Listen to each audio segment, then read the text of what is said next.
hello. Hello, hello. Hello, how are you doing? I am doing pretty okay. Or a mixed bag, as they say, you know? I've Back. been. I am back from Ukraine for now. Uh-huh. I am back from Ukraine for now. I've been doing some new interviews, some nice interviews with Mm, refugees, I guess. With a person from. Mostly from the Kherson region. I see. Yes. Are they staying in Kiev then, or like in the Yeah, west? in Kiev right now. I see. Yeah. I've interviewed 15-year-old rescued from the occupied territory, whose mom is Mm, still in captivity. yeah, I see. I've been having a few problems communicating with my friends in Ukraine because they are timing their electricity use right now. So they only Ah, have yeah. electricity for certain hours of the day. And, daylight hours don't really intersect with the Americas as easily. So yeah, it's been a bit of a hassle to get in contact with them. But And whenever we write to each other, I get the impression they're okay. Well, as okay as they can be in the circumstances. But yeah, hold on, yeah, they're trying. I'm gonna write you. How is there a thing that I can put on screen that to represent you? Are you using OBS right now? Yeah, of course. Streamlabs Okay. OBS. I'm gonna write guest name. Let me give you something I think you're going to love. When you see it, you love it. I will.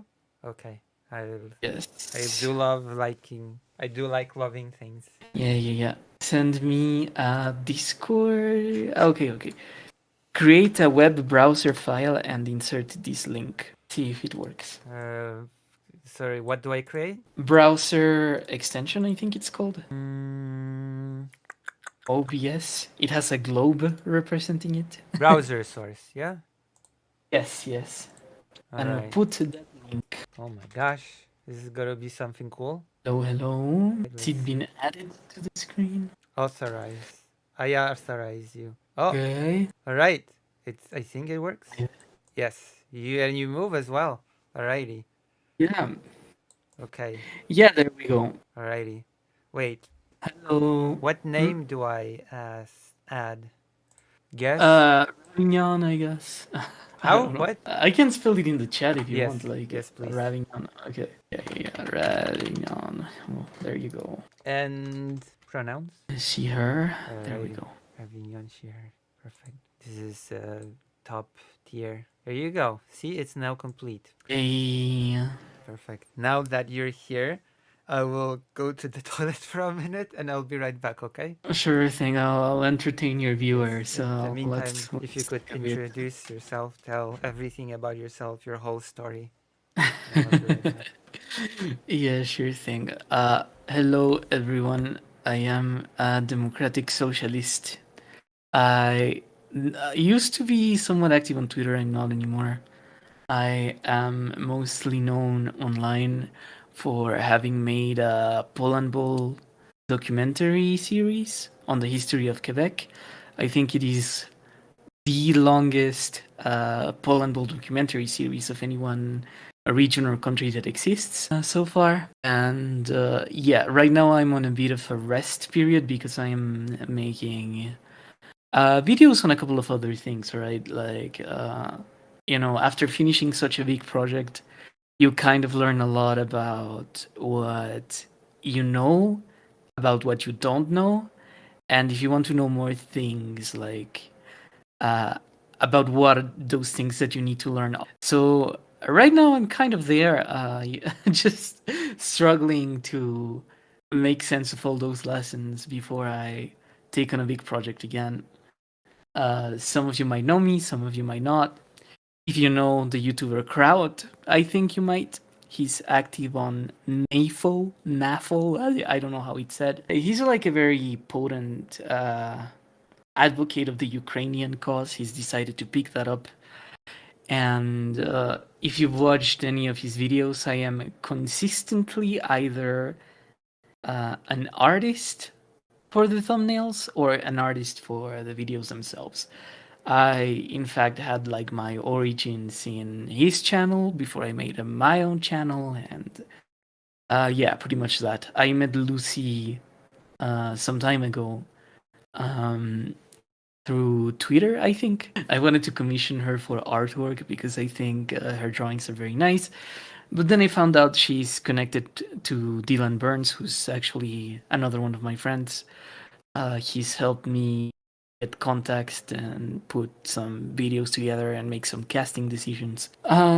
So yeah, I am in fact a le content creator, and well, yeah. So you're the only good part about crowds. What? You don't like crowds videos? Damn, Hello. we work very hard on Oh yeah, them. people are very critical of crowd. Really? What's going on there? Uh, Probably about the historical inaccuracy. I see. I've heard him being criticized over the use of sources, I think. Like What was the video? I'm quite critical of historical inaccuracy or certain narrativization. For example, I'm reading this book right now. I don't know if you know it. Ukraine, The Forging of a Nation by Jarosław Hrycak. You know it? No, the author doesn't sound familiar, so I wouldn't know the author nor the book. I have a lot of criticism of the book. I'm more or less 200 pages in out of 400, and I have a lot of criticism. It's good in some respects, but it's also quite bad in some. It's a mixed bag of a book, if I do say so myself. Yeah, that happens to be the case with many authors. I think one person I have a lot of problems with coming to the history of Ukraine is Timothy Snyder. I don't know if you know him. I know He's him. like a I very think Timothy Snyder is a lot better than Yaroslav. What are I your don't know. problems with Timothy Snyder? And then I'll explain what my problems with the Uh, Forging of a Nation are. my problems with Snyder is mostly that I think he believes the concept of nation states or nations in themselves are kind of ineligible. Oh So my once they gosh. exist, Okay, okay. kind of have So to exist. okay, if Yeah, you think Timothy Snyder thinks that, which I'm not even yeah. sure from his lecture if he super does, then the author Uh-huh. of Ukraine, the Origin of a Nation is that, but on steroids, okay? That's my main Yeah. criticism of Ukraine, the Forging of a Nation. This notion that the nation state is. The author states straight up, Mm. says there is no modernity without nationalism, which I reject. I completely reject that there is no, that you cannot have a modern state without nationalism. I reject that notion completely, 100%.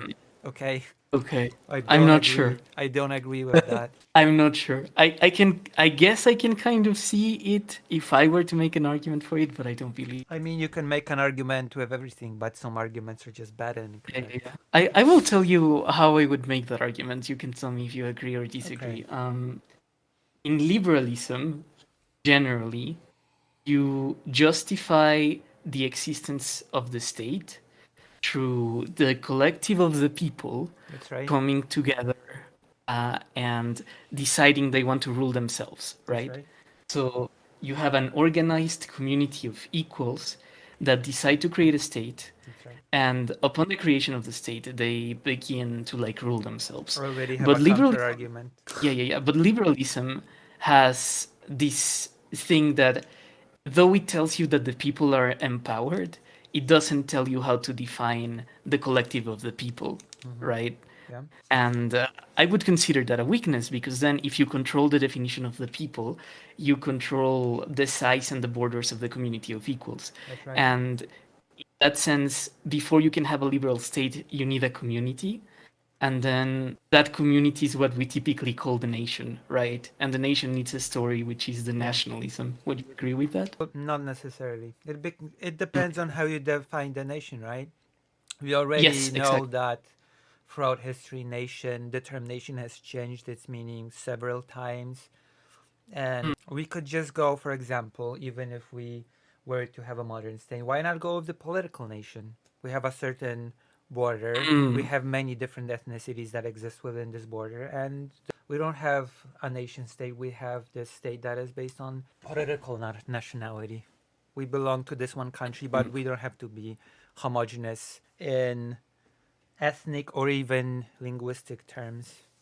Especially now when technology is just moving forward and forward, it's perfectly plausible to have a multilingual country, I feel. Do you believe that in the future it will be possible to have like a world state where every single difference across human beings is made diluted by technology? That's kind of Maybe, like the logical progression of that, I mean, you know? I feel it's possible too that humanity will Mm. unite and not like, I feel like, for example, I feel like the logical conclusion, even though many countries defend themselves against it, is for the Mm. European Union to become, well, more united, more and more united Um, as the time goes.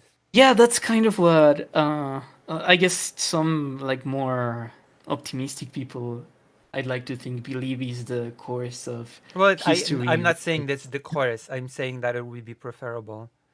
I don't, Yeah, I'm yeah, not yeah, yeah. seeing it as the chorus, especially right now, especially like you have divisions in the EU, you have conflicts of interest, you have bad actors being empowered, which now create complications. Viktor Orban is the biggest example of a Yeah, person that has been enabled and empowered by the European Union only to cause huge problems for said European Union now. We have mm, Slovakia, which is rabidly anti Ukraine. You have Romania, which right now is. I was thinking because you wanted to talk to me about the interview, right? Zelensky's interview Yeah, with I have a few topics uh, for today. Would you like to discuss them with me as well? sure, sure. If you're. Just to give a closing to this discussion, this little opening, like you think the union is not like the course we're going on, but if it were to be, it's like preferable, right? Yeah, because I think Okay, then more. we agree. Yeah, I feel like I don't like the idea of these isolated nation states. I don't feel Mm, I don't like the idea of our, just because I'm born in this part of the in this geographical area, somehow I'm supposed to elevate people living here above people living anywhere else. The argument mm. of we help these people over there, but we help ourselves first is nonsensical to me. Like, we Okay. shouldn't help those people because we have to just look out for ourselves. That's mentality. That's the type of mentality that I just cannot get behind ever. I don't see Okay. people here as more valuable inherently as the people over there, so to speak. Yeah, we don't disagree then. Then you wanted to talk about the interview? Yeah, and maybe a few other topics if it's okay with you. Like, I have in Sure my thing. title of the stream, Russian gas in peril. Ukraine Mm. has been.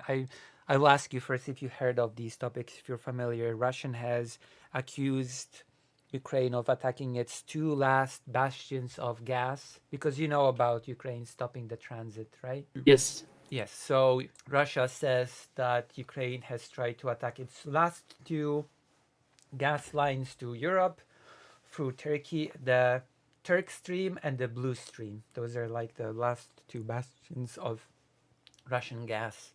And Russia accuses Ukraine of attacking it.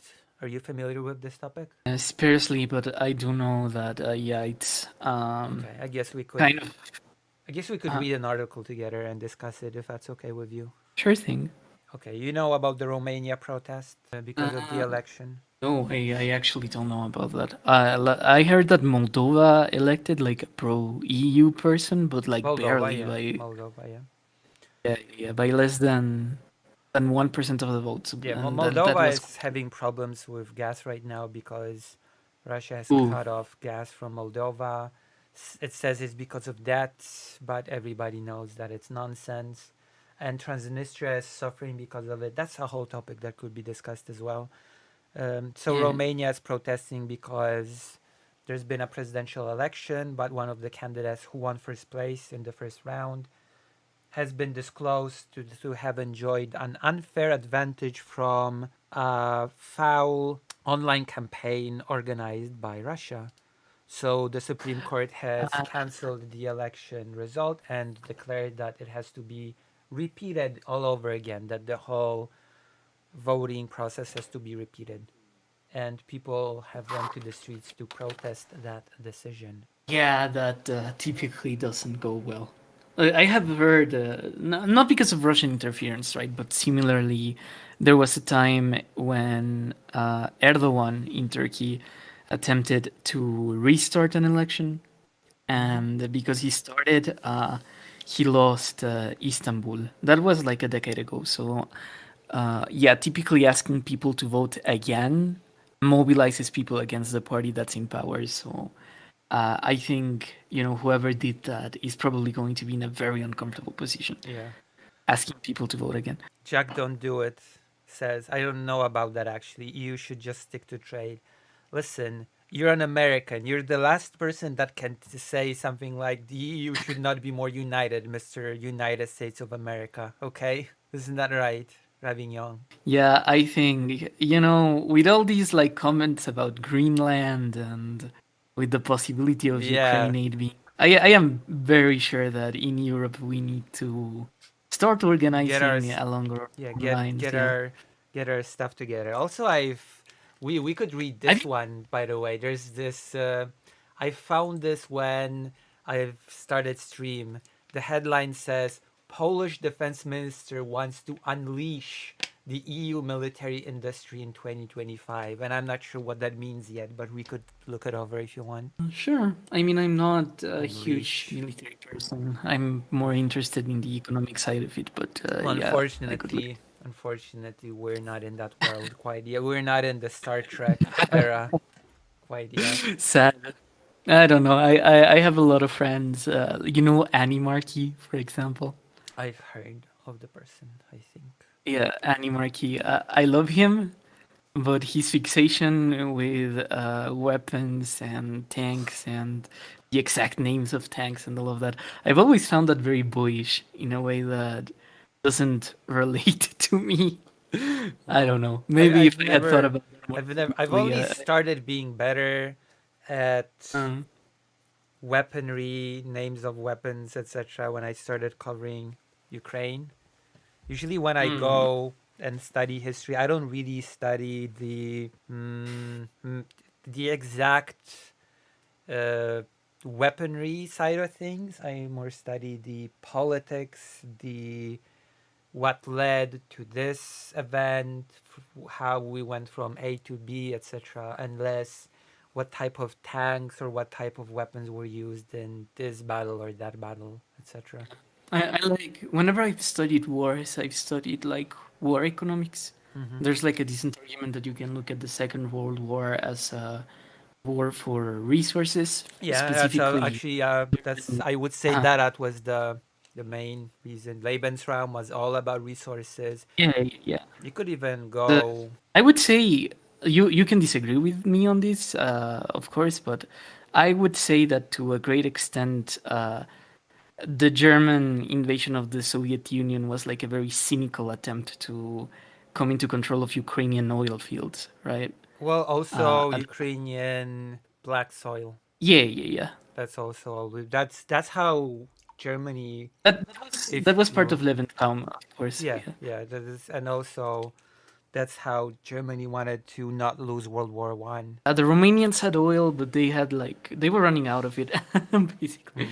Well, Romania They needed actually is looking to be the next big supplier of gas in the face of Russia being cut off maybe, but I really because question it the much. Black Sea reserves are actually proving to be quite potent. Yeah, I doubt it would be as large a reserve as Russia's, It but won't be, but it's a good. in the meanwhile, It's a yeah, yeah, good yeah, yeah, alternative.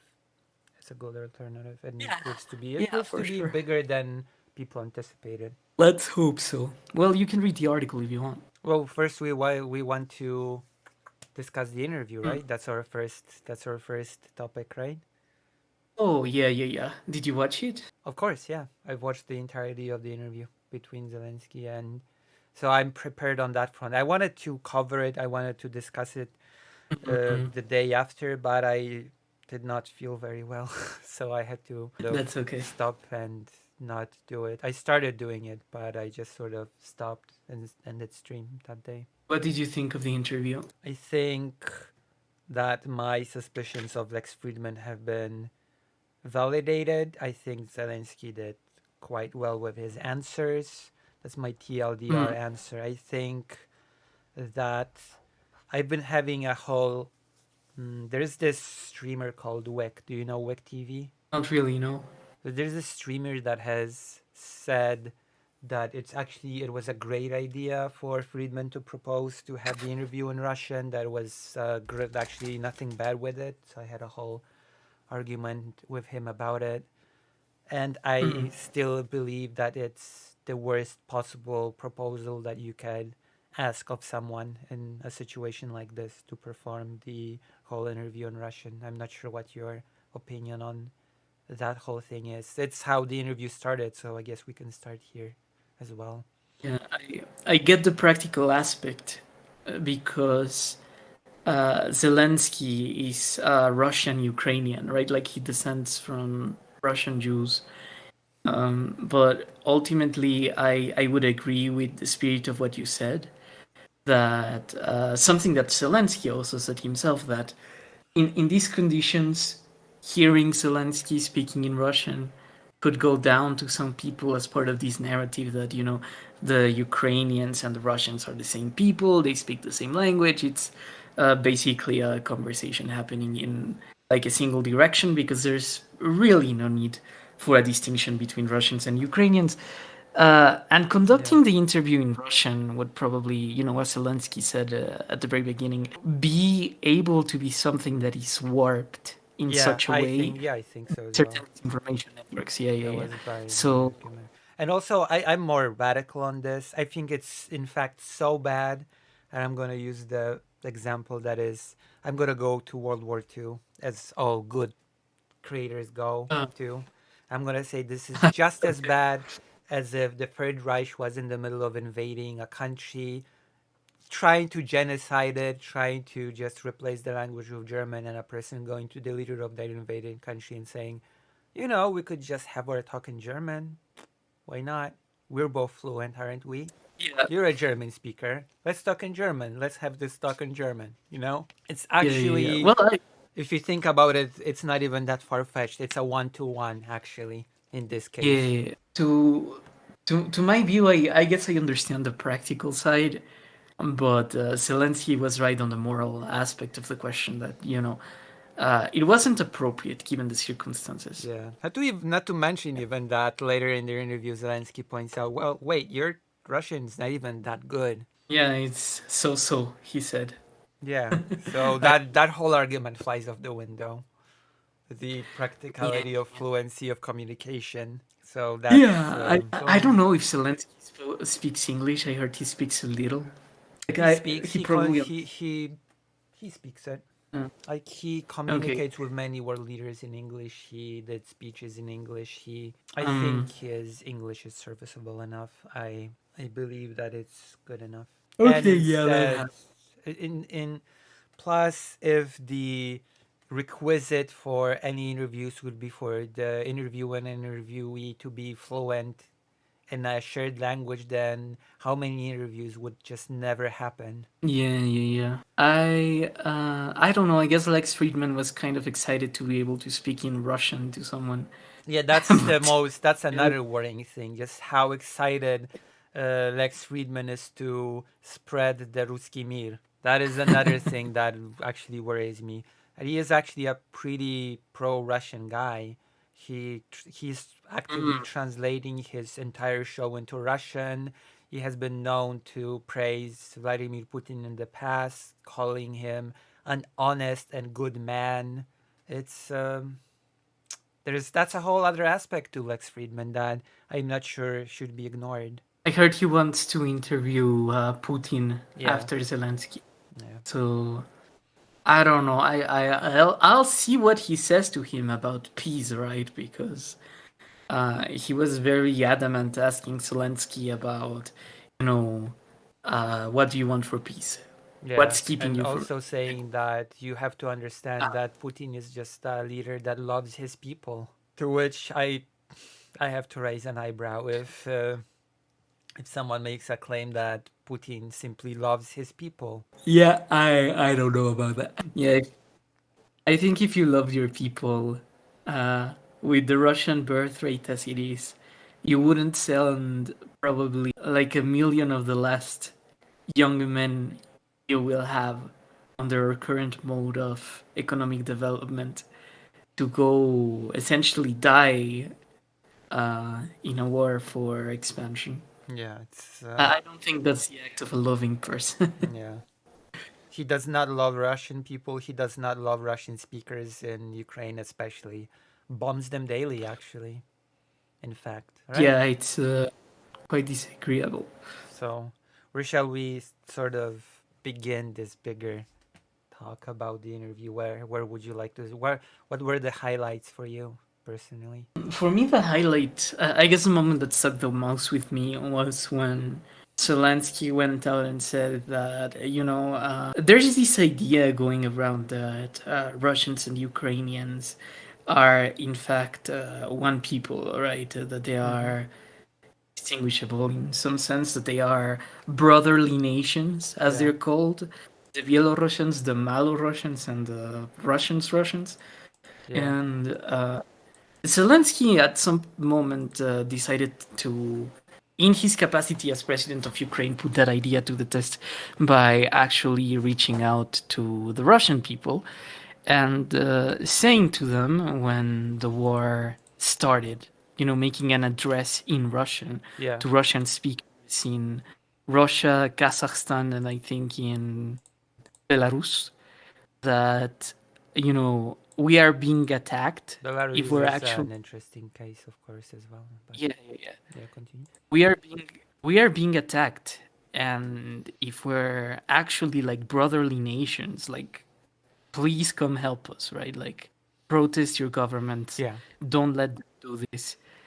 And he's right in a sense, because from the point of view of Zelensky, he reached out to, let's say, the fraternal other Russians, yeah. That will and not happen in Russia, by the way. That there's no shot that the Russian population will do something like that. yeah, yeah, and they didn't come to his help. So, in effect, that's not like a brotherly thing to do. And I think that point was very convincing in the Also, sense it's a that, very inconvenient um, truth that if we take history as our witness, then you could make a strong argument that in fact Ukrainian people and Belarusian people, for that matter, are closer to Polish and Lithuanian people than Russian. I wouldn't know too much about the anthropology of that.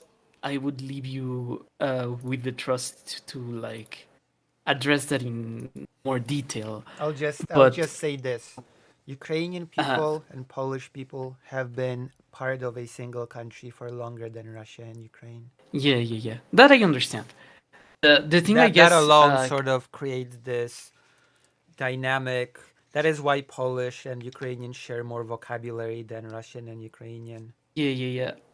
What I observe is that, in a way, Zelensky made like a prime time experiment with this idea that, we're brotherly peoples, right? Yeah, If we're really brotherly peoples, then come and help your brother because he's being attacked by someone, yeah. someone's trying to break into his house. But in fact, the Russians didn't have that sympathy. The Belarusians Because they're very probably, apathetic. yeah, yeah, yeah. And And, well, yeah, I think that puts. I didn't know about that reach out effort to the Russians, but the fact that it existed, it does come across as like, wow, like, what better way to showcase that this is like a myth than, uh, yeah, and just the Russians I would not actually trust not caring Belarusians about more to do this sort of thing, but we have to remember that Mm. Belarusians have been crushed when they try to stand up to their own government before in the election. I would say it's very similar with Russians, but the Russians have like a lot more sophisticated system to do that. Like, I know someone who is connected with independentists in Siberia, Well, Siberia and is like totally different Russia. yeah, yeah, yeah, and they really have to operate in like very precarious conditions, because they are followed all the time. That there are like women that pretend to be interested on them on Twitter, and then yeah, they get disappeared after sharing some information, shit like that. Mm. Uh, Well, it's a so surveillance yeah, state. It's actually yeah, both. it's a historical tradition for Russia at this point. Yeah, yeah. both of them are like very repressive states. Not so long I ago, guess I believe last year, Belarus has inscribed it into law that soldiers are able to, without much consequence, shoot civilians to kill. like Belarusian Yeah, civilians or just like Belarusian civilians are the Belarusian army is able to just shoot Belarusian civilians to kill and not face much consequences under the condition that the soldier is defending himself. But you know, yeah. Well, that's yeah, not nice. yeah, it's the reality of dictatorship, I believe. Yeah, yeah, yeah. The other thing that stuck with me is how little Zelensky spoke about Europe. You know, he's clearly very focused on getting aid from the United States, getting on good terms with Trump. To the degree that Trump's leadership will be important, it seems to be very clear to him that the United States is the only agent at the moment capable of enforcing a lasting peace. Yeah, and And I think for that me, that's goes. Yeah, go on. Sorry for interrupting. yeah, yeah. No, no, no. I was just saying that for me, that's quite sad because I very much am the kind of person that wants the Euro-American relationship to diminish. I want us to. I think the Americans are completely unreliable. To the extent that we can pursue our own independence and our own interests, I believe that would be better. But it's very clear that even a person in need, right, like Zelensky in his position of leadership, doesn't really trust Europe to be able to carry the load. Estonia has given a lot of its weaponry to Ukraine. Latvia, Lithuania have given a lot of their weaponry to Ukraine. Poland. Poland has made great efforts to Poland also is share Poland has given military. more tanks than any other ally. Yeah, yeah. I even know like Swedish people, right? Like not too far from me, who have uh, gone to volunteer as medical corps, right? A lot Medical of service. Polish medics went to Ukraine to Yeah, heal at the front but line. even after all of that, Zelensky's focus is completely on the Americans, right? Yeah, I He think personally that that's a smart choice on his end. It's a smart choice, but I do believe it's like sad that it's the state of affairs. You know, it shows very clearly that in the road to European integration, meaningfully or not, there's a lot of work to be done, Well, and there's uh, how should I like? There's a lot of problems with the European Union. There's a lot of yeah, problems with its even military side when you don't really have an integrated any sort of integrated system.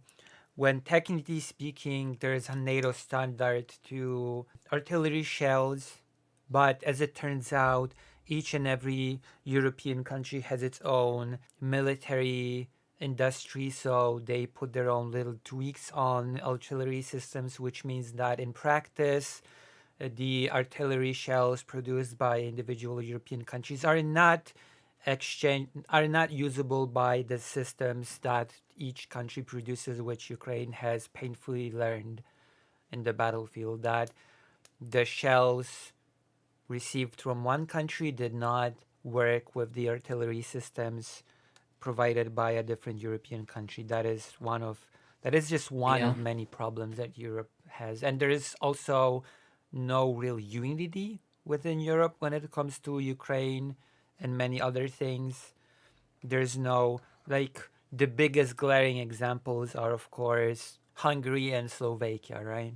Like the fact that Slovakia has openly said um, if you are going to be like this about the end of transit of gas to us, then we are going to just block your um, entry into the European Union. Even Poland has done this to an extent, which annoys me to no end.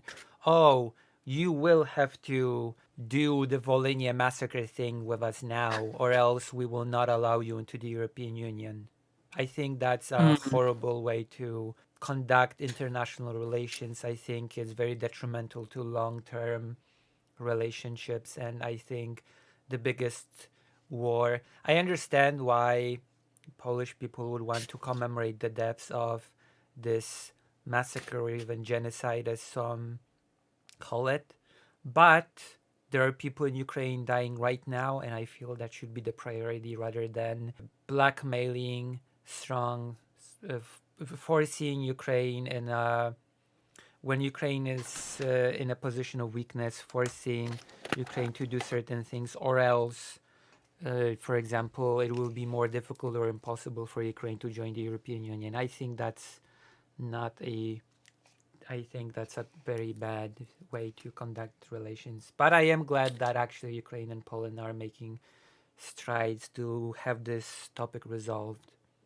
positively. Yeah, I think that Zelensky's idea of like partial membership in NATO is probably going to be the most viable thing in the circumstances because, as you've said, it's kind of shown that Putin cares a lot more about Ukraine than any single thing as like the United West does. Yep.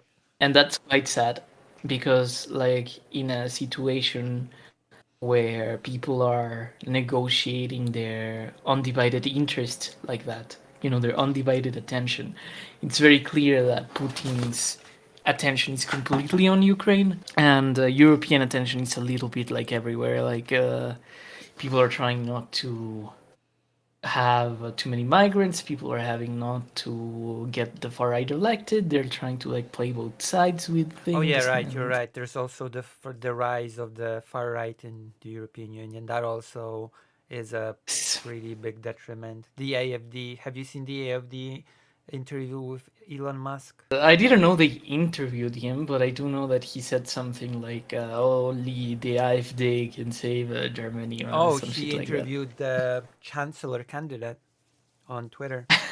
Yeah. Oh, And that's she so said, stupid. and she said, Uh-huh. "You see, we're being called Nazis. Our party is called. People say that we're like Hitler, but what people don't understand is Hitler was a communist, and he wanted to nationalize everything. And you see, we are the complete opposite of that. So how can we be like the Nazis if the Nazis, just like the name says, were National Socialists, you see? There you go. That Well, argument, unironically. as a communist, I will very much disagree with her about what the Nazis were. Or you're a communist. Well, you're basically like Hitler. You are Hitler. Yeah, what Congratulations, you have the honor of being just like Adolf. I find that such a weird thing to say because I mean, the Nazis had private corporations, right? Like, That's not even true. the, Hitler was mostly pro private ownership. It's just that he controlled yeah, the private exactly. ownership. It's just It was like a mafia state in the sense that basically sort of like that. Yeah. you have oligarchs and you control the oligarchs. Yeah, In like basically. any yeah, Come it's like on, communist. Come on. yeah, Let's get out of here with that. yeah. And I Elon love Musk. this. Yeah. I think it was Zizek in talk that said this, but a very stupid thing that happened in the gulags is that even if you were in the gulag, right, Soviet Union at the moment that Stalin was around asked of you that you write a letter to Stalin on his birthday, right? Because it's still important in a sense in communism, even if you appropriate like the aesthetic of communism, Yeah. to do this thing where you're still in some dynamic of consent with the people. You're doing this for the people, for the working class, right? Um, and in the gulags, you wrote letters to Stalin on his birthday because it was still important to have this sense that we're all doing this for a cause. And like, can you imagine Hitler asking the Jews to write him like letters on his birthday? Like, oh yeah, thank you.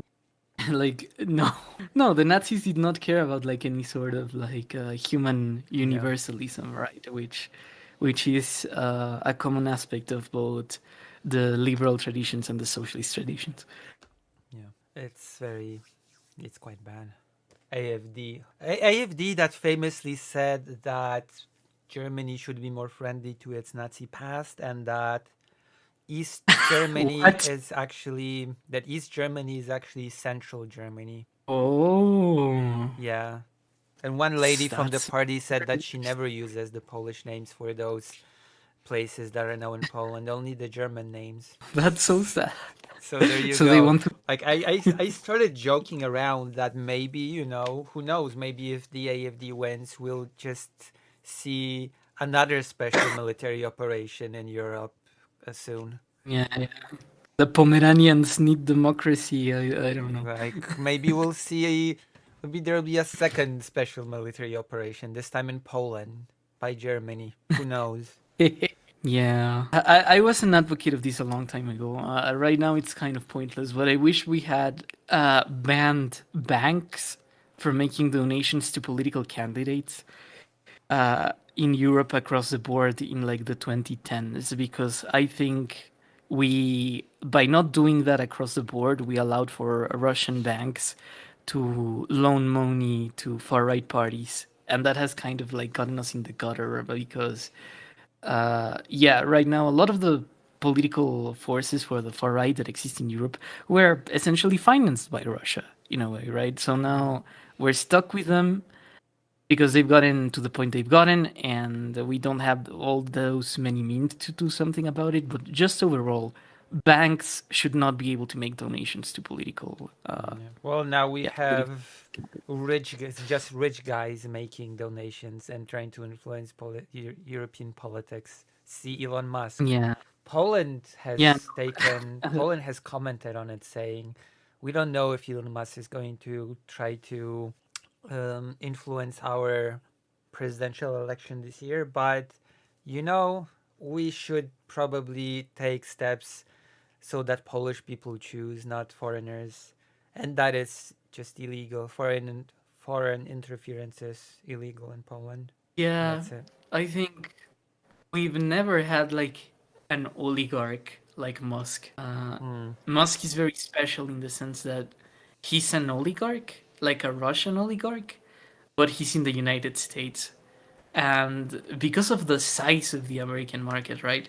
He's very much the kind of guy who can like bribe countries. You know, he has Yeah, the money to bribe a country.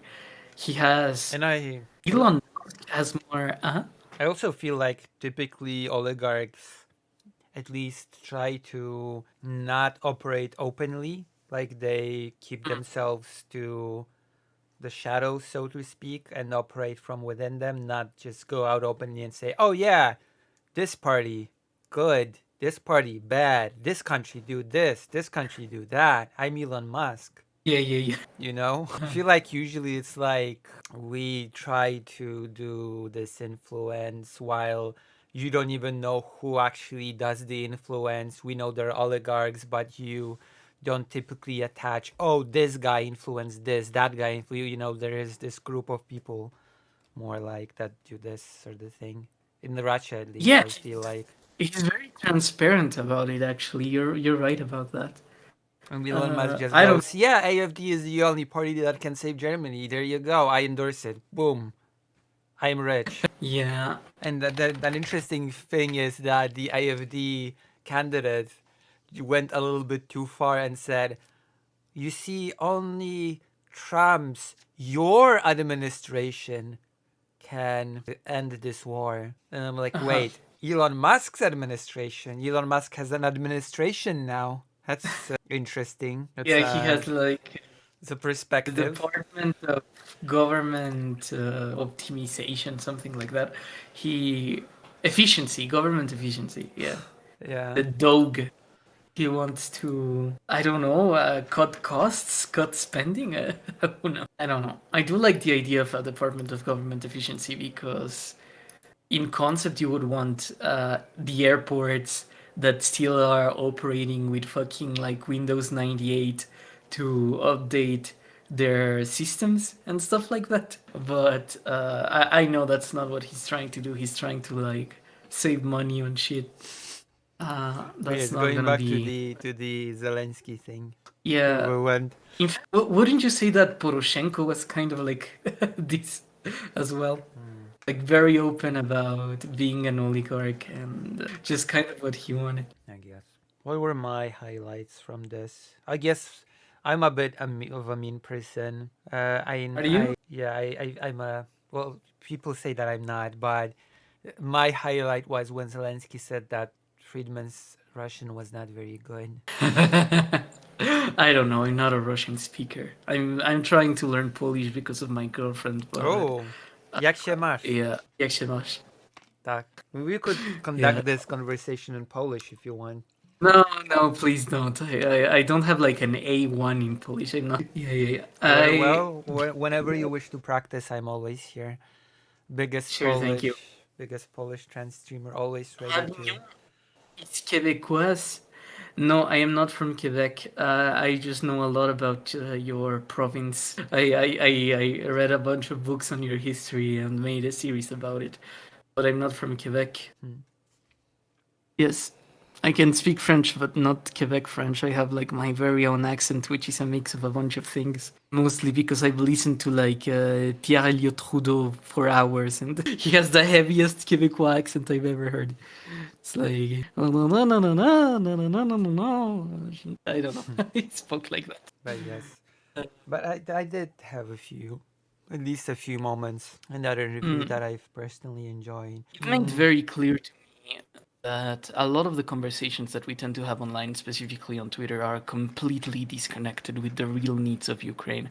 I think that people in like NAFO and things like that should be focusing on harassing the US government, I would even say, to aid Ukraine as it needs to instead of buying like individual drones. A lot of these people are Americans, and I think their time would be better used advocating for like a Ukrainian change in strategy domestically and putting that money in actually changing the stances of policy drivers instead of the way I see they're using their time right now.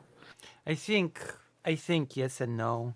Since I've seen coverage from journalists that go and embed with those military units, there are two facets to this. There's the immediate need, and there's the need for change. And unfortunately, in democratic countries, change takes time. So even if you advocate, like, people pressure the government does a vote, the vote goes by, we already know how it goes, considering how we've observed aid, and there's also immediate need. And it made me really sad when I watched a documentary from the front line of a journalist uh, being embedded in with Ukrainian soldiers, and there was a drone detector, right? Yeah. And the narration said that the drone detector was given to the soldiers by volunteers. The means to detect drone danger by a military unit has been given to soldiers by volunteers in the biggest war since World War II. Let that sink in for a second. Yeah, I would Like, say to that that's a problem that the government is failing to show up, right? well, there's also, well, with Ukraine, which government? Because it's not like the government of Ukraine is not trying to equip its soldiers. It's like the Ukrainian No, government is not exactly withholding equipment from its military. We have all no, the no, no. equipment, but it's just a matter of us not wanting to give you the equipment. I meant the coalitions, like American government, European governments. They're Yeah. failing to show up for They're Ukraine. failing. It's very Like it's been a theme. It's been a thing on my small stream for a while now. That every opportunity I have to criticize the West, I do it. It's been an endless bashing fest of the West for me. How the aid has been mismanaged from the very beginning. How the aid has been small in quantity, very stretched out in time, often too late when already Russians have been able to adopt 5 times over. And it's frustrating. It's frustrating to no end how the West is proving to be far worse allies to Ukraine than North Korea, Iran, and uh, China are to Russia. yeah, because they've given them like military personnel and Shahed drones and a bunch This of is shit. ridiculous that uh, Yeah, that Russia has more reliable allies than Ukraine by yeah. basically every single metric. I would much prefer then if I was like the president of NAFO, uh, to organize NAFO to pressure states because to the degree that you can do donations and fundraisers, uh, I think the U.S. government can like double and quadruple and quintuple down Yeah. on whatever you could individually give. I consider this as someone who has been doing BDS for a long time. BDS is like the boycott, divestment, and sanctions thing uh, for Israel, right? We have like a list of things we don't buy. Mm. Very frustrating thing about participating in BDS is that uh, we can very easily be curtailed by the American government because the American Yeah. government can, with the strike of a pen, send $2 billion to Israel for defense, Yeah. for offense, I should say. And And it in those also cases, it also frustrates. yeah, Yeah, those cases. Just finish your thoughts. Sorry, I got a yeah, bit yeah, yeah. annoyed. And I think that energy would be better spent with the Ukrainians. The Ukrainians are actually fighting a defensive war. Yeah, I They get do. frustrated. I say this as a biggest Polish Jewish trans streamer. Okay, I get really frustrated with the whole Israel thing. That the moment missiles flew in, even in the direction of Israel, already NATO, boom, boom, boom, it's all shut down, and Ukraine is just allowed to be bombed daily. And when even Poland suggested, hey, we could shoot down missiles and drones over Western Ukraine. There's not an okay to do it. Not there's just nope, nope. You cannot. There's no way. And how aid is the difference between aid to Israel and to Ukraine also is very telling. It's all very. It is also a ridiculous thing that Russia, for the longest time, and I would argue still to a degree, is just being allowed to maintain escalation dominance when it comes Yeah. to this war, because the West is so terrified of nuclear weapons that Russia is just allowed to, well, escalate endlessly without any consequence. Yeah. It's frustrating, especially since the West actually has, if it had a united front, that is, should, by all logical, if you look at the whole thing logically, the West should have de escalation dominance over Russia. Because the US has the nukes, and the West as a whole has an upper hand over Russia when it comes to conventional means of warfare. Let's not kid ourselves. The US is given a fraction Mm. of a fraction of a fraction of what it has to Ukraine, and allow even that allowed Ukraine to um, to give the Russian army quite a bad time. Is that uh, perpetuating the war basically weakens Russia at the cost of no American soldiers. And it's kind of like fighting with someone else's army against an enemy that you're weakening short, Well, right? weakening and no, because as time goes on, Russia also is allowed to strengthen itself in a way. It's allowed to learn from its mistakes. It's allowed to, the Russian military is learning, and it's Mm. been documented by Ukrainian and outside observers.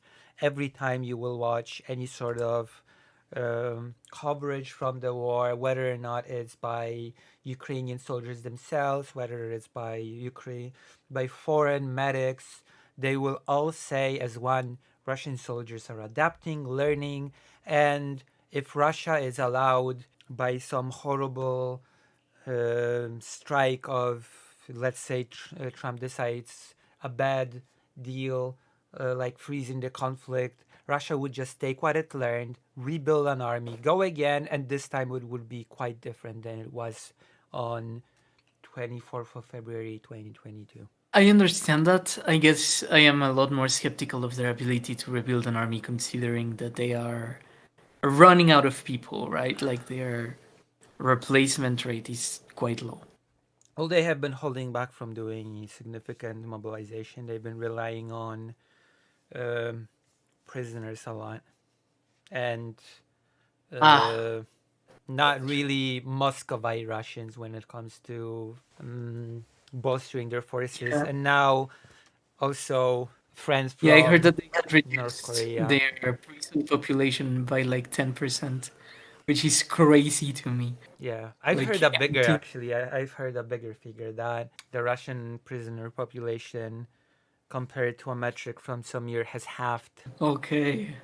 There's so-called special contingents of people whose task is to go in and reconnaissance by jumping in and trying to detect where the enemy positions are, die or not die, who cares? And then the real units go in and fight. Yeah, I guess.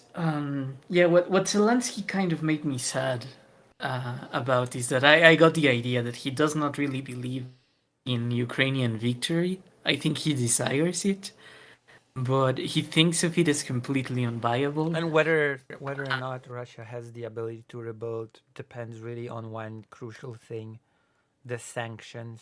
Yes, Whether or yes, not yes, they yes. continue. The view I think Zelensky has is that his best shot is taking the part of Ukraine that is not yet Russia into NATO, and then negotiating a political transfer of the territories later with the help of the United States. But That is what Zelensky wants, yeah, but that is not what's going to happen because Russia has rejected it time and time again, and even Trump has um, very, very recently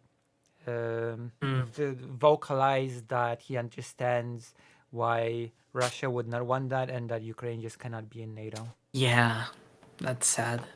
Yeah, Well, yeah, it just goes to show just kind of what I said at the beginning that Putin cares about Ukraine more than we seem to do, right? yeah, And in a competition of attention, like he wins. yeah. Of course, you can within the European Union, you can look at individual countries and their attitude. The closer the countries to Russia, the bigger attention to Ukraine it will show. I think that since the Yeah, Volhynia massacre thing has been pretty much settled, Poland will definitely be pretty aggressively pro Ukraine moving forward. I guess what worries me is that if you combine all of the what's it called, the Visegrad group, the Baltics, Mm-hmm. and Ukraine together, you don't have like even like 20% of the EU GDP. You don't have like 20% of the EU population. So overall, it's like Eastern Europe still remains a relatively weak geopolitical agent in the within the Yeah, European Union. So even and though that's they are by the ones design, who I are would doing, argue even. really, Yeah, the European Union has been working on creating a two-tier European Union, basically. I do get the impression that they do this thing where they extract people and talent from their societies in order to take them to other societies, you know. I get the sense that this happens a lot with Greece, for example, where if you're Greek and you're talented and you're young, uh, you have a better chance having the life you want to live moving to Germany than Yeah. staying in Greece. There's been this And famous incident between Germany very recently and Poland where the Polish president said, let's just take the frozen assets, the frozen Russian assets, and give them to Ukraine, right? mm, The 300 billion. And Scholz infamously shouted over the table at the Polish president, you don't understand how this would affect our European economical markets. You don't even use the euro. Stay out of this. So there you go. You have it. At the end of the day, it is what it is. That is what it is. That's the political will. Business as usual is far more important than meaningfully supporting Ukraine at the end of the day. yeah, yeah. I think, uh, yeah, no, using the frozen Russian assets, you could make the argument it could consist as a form of reparations, right? Some people said that, It yeah. would, but it would be done without the consent of the Russians, and I think that's kind of what deranges them. Yeah, Yeah. absolutely. It should be done without Mhm. the consent. Like, Russia will never agree to paying any reparation unless it's forced to it. Absolutely forced. They would never In the agree. future, yeah, Yeah. Yeah, for the time being, I wish we could be more committed to the Ukrainians, but I also wish we could be more committed to the Palestinians. I wish, liberalism was Yeah, sincere to its values, but it yeah, does seem like we do live in a world of the realists, in a sense. We do live in a world of like cynical political calculation, and the cynical political calculation of Ukraine is that uh, you can fight the Russians to the last Ukrainian, and if you do that, you do get like uh, as the United States, let's say, all of the product for none of the cost, right? yeah. There's also some members of the American political elite that would like to court Russia as a potential ally against a Against rising China. China. Yeah. Yeah. And I'm sure I that mean, for the people who want that to if be an open door, they would rather not like completely go knee deep into this thing. I think this is where the European Union would be smart, and I doubt it will, to say, listen, we have this unified front. We could use. You need us against China. We could be an invaluable ally. We could be a far better ally to you than Russia against China. But in exchange, you better help us support Ukraine right now. Yeah. I guess that's the concern, throwing Russia into the arms of China. There's also this idea that in a time, in a Well, long gone it's time. not a concern. Russia is already in the embrace of China. China actually likes the fact that the war is going on because Russia is in a very weak position and China is in the far better one. Like um, China has been taking advantage over Russia definitely throughout this war. Yeah, it has come to that. Uh, I do believe that this is just kind of the world we live in right now, of the Russian Chinese alliance. That's been more solidified than, well, many other things for a long time. Russia, But I don't China, Iran, North Korea as well has been massively, I would say, profiting from this whole situation. This is something I really respect about you, by the way, which is that I get the sense that you're not a campist. Uh, in communism, we have this definition of campism, and campism basically means the people who believe that the world is divided into camps, right? So there's the imperialist core, and then there's the periphery, let's say. Right, And if you're standing against the imperial core, then you do need to support whatever comes out of the periphery. And that is why sometimes you see like very far left people in the West who are sometimes aligned with Iran, right? right, Like yeah, what they're trying to do is like, I oppose the United States, and as someone who opposes the United States, I will side with whoever is like aiding me punch in this direction. And that's what in the left we call a campist. right. It's like a way to say that they're an unsophisticated thinker. But I find that in NAFO too, I find that in supporters of the West as well that are like, oh, we need to support the Saudis, right? Even if they're doing whatever they're doing in Yemen, Right. they're our allies. We need to support the Israelis, whatever they're doing in Palestine, they're still Oh, our I allies. definitely do not support Israelis, whatever they do. And Yeah. And I guess I respect that a lot about you because even if you exist in this very close to this space of like Ukraine, uh, you are very critical about every partner of the coalition. right, And I find that increasingly rare in the circles that I inhabit. I feel that NAFO, for example, has like a lot of uncomfortable connections with like hawkish anti-trans conservatives. uh, Yeah. being trans And and the whole thing is its own little. yeah. So generally I believe that a sophisticated thinker, someone who's like worthwhile considering in these things, is not a campist. Like the West is not a team that we So should support from you know uncritically. quite a few political streamers, right? What sort of political streamers would you consider to be sophisticated thinkers, if you have to name them? Hmm.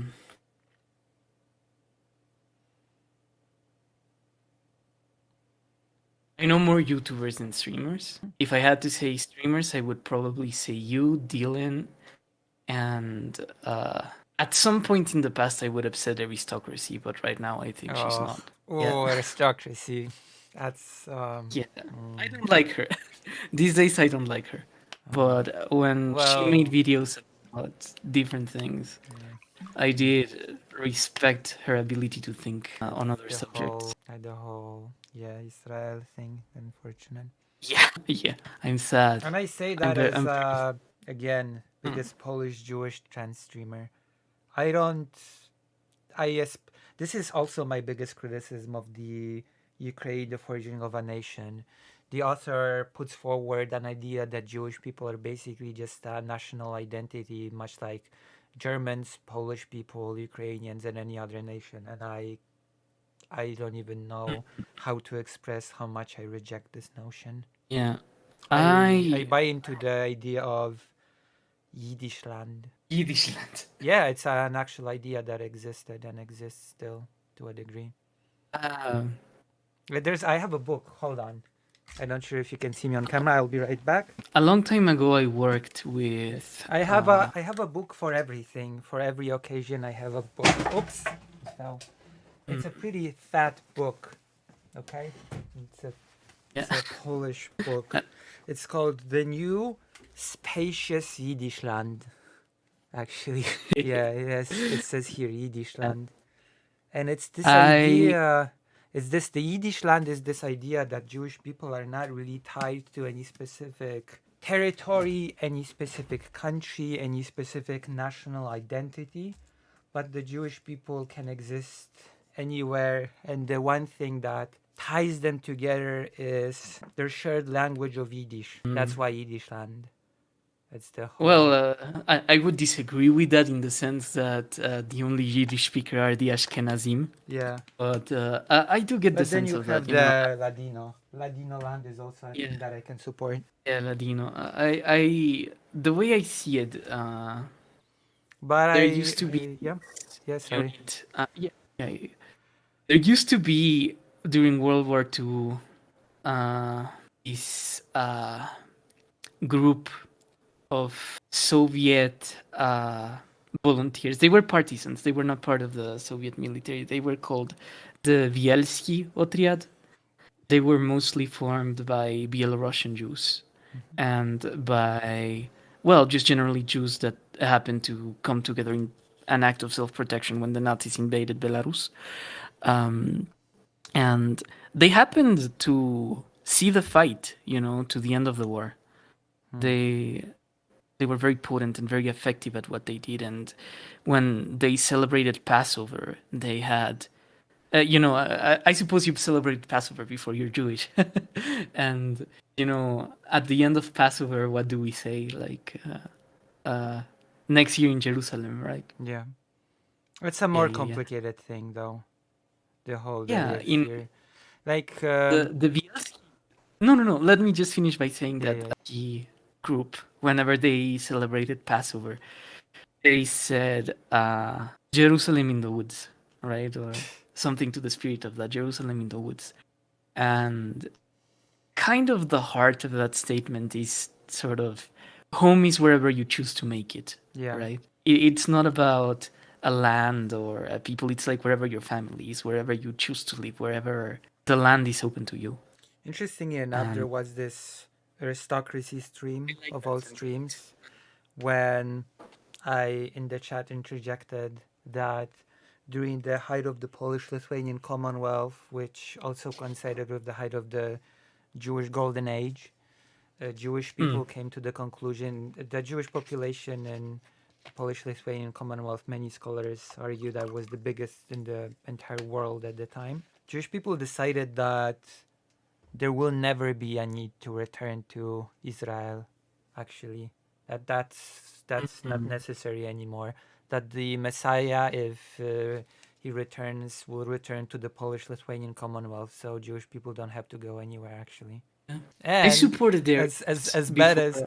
as aristocracy is, she actually read that little chat comment and said that it's true. That was the case. Yeah, yeah, yeah. I supported her before she started talking about Israel. I get the sense, uh, I knew her a long time ago, right? Because her server used to be a Discord debate server, even before she was a streamer called the Calliopean Club, and I was Mm. a member. I made a lot of friends there in like my first years of college and things like that. Oh yeah, Uh, yeah. Oh, we're gonna discuss that yeah, in a moment, I guess, because there has been yeah, pretty bad elements about aristocracy even before her talking about yeah, yeah, yeah. Israel, the Canadian, Yeah, she made a comment about like the Canada the having. genocides and the mass graves, the schools. I'm not sure if you're familiar on Yeah. her opinions on that one. That's a bit. Oh, with Canadian history, I'm incredibly familiar. I think that what happened there is that uh, it was found that there were corpses under certain churches. The schools, This is yeah, something that has been reported for a very long yeah, time. long, Residential schools of yeah, Native yeah. The Americans mass in Canada. Well, graves and aristocracy did on a whole argument that was not the case. She had a whole debate trying to defend it. That was very bad.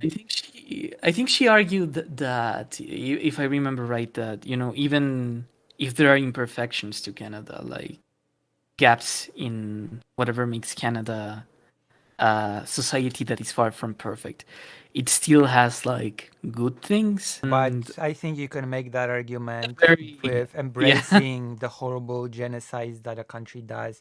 Yeah, we did those things, and what makes us now a better society is that we can own those Yeah, yeah, yeah, horrible yeah, yeah. things from the past and try to genuinely move on from them, not to pretend that it never happened or it was actually Yeah, that's far better than people portray it. We're actually pretty cool and nobody ever suffered. There's no war in Basing Se, etc. You know. yeah, that's kind of what I hope the Russians eventually do with Ukraine.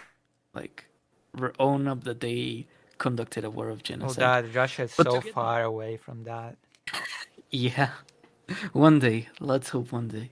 But to get back to aristocracy on this point, I do get the sense that uh, in a time where people were mourning the fact that Canada had perpetrated these massacres, she came in and said, well, yeah, but Canada is not all that bad, and like as an immigrant who fled from South Africa or something like that, I do get the sense that I live a better life thanks to the fact I'm here and not there. But it's And yeah, I guess the problem with that is that she made it about herself yeah.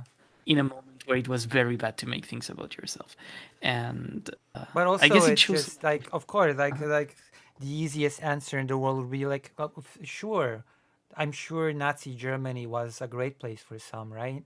I'm sure there were people that could say, I just moved to Nazi Germany Yeah, and I feel like I have a better life here than I've had in whatever else place, you know?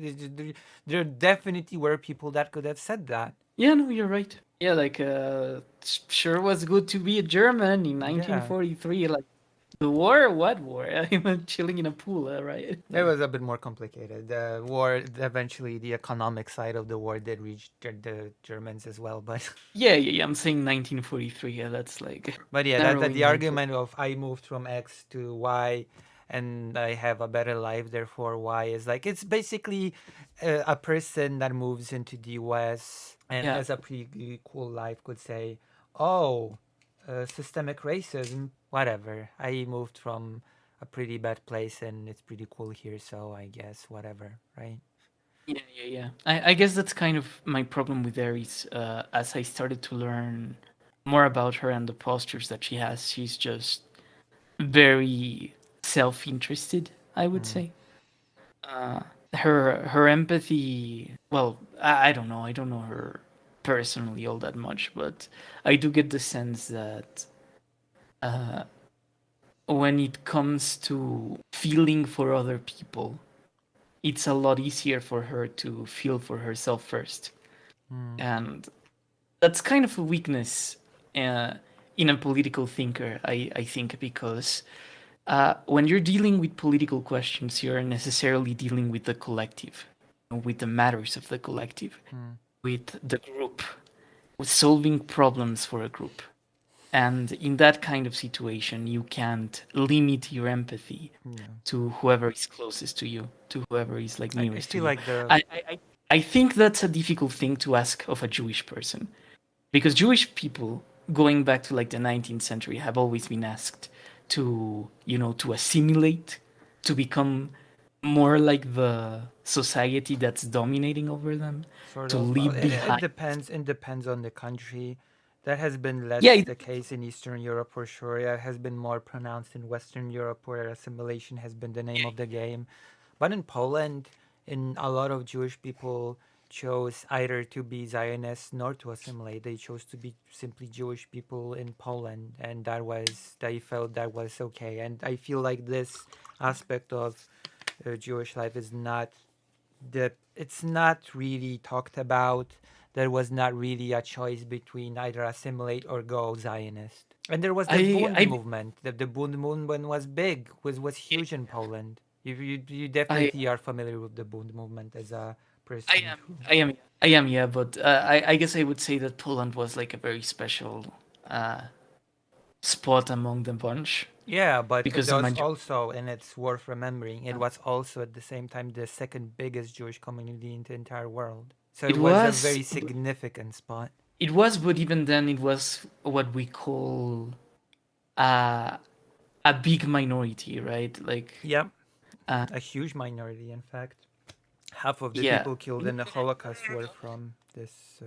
Yeah, no, no, no. I mean, it was a big minority in the sense it was big, but it was still a minority. The Yeah, vast majority of Jews in the world still were outside of Poland, right? yeah, of course.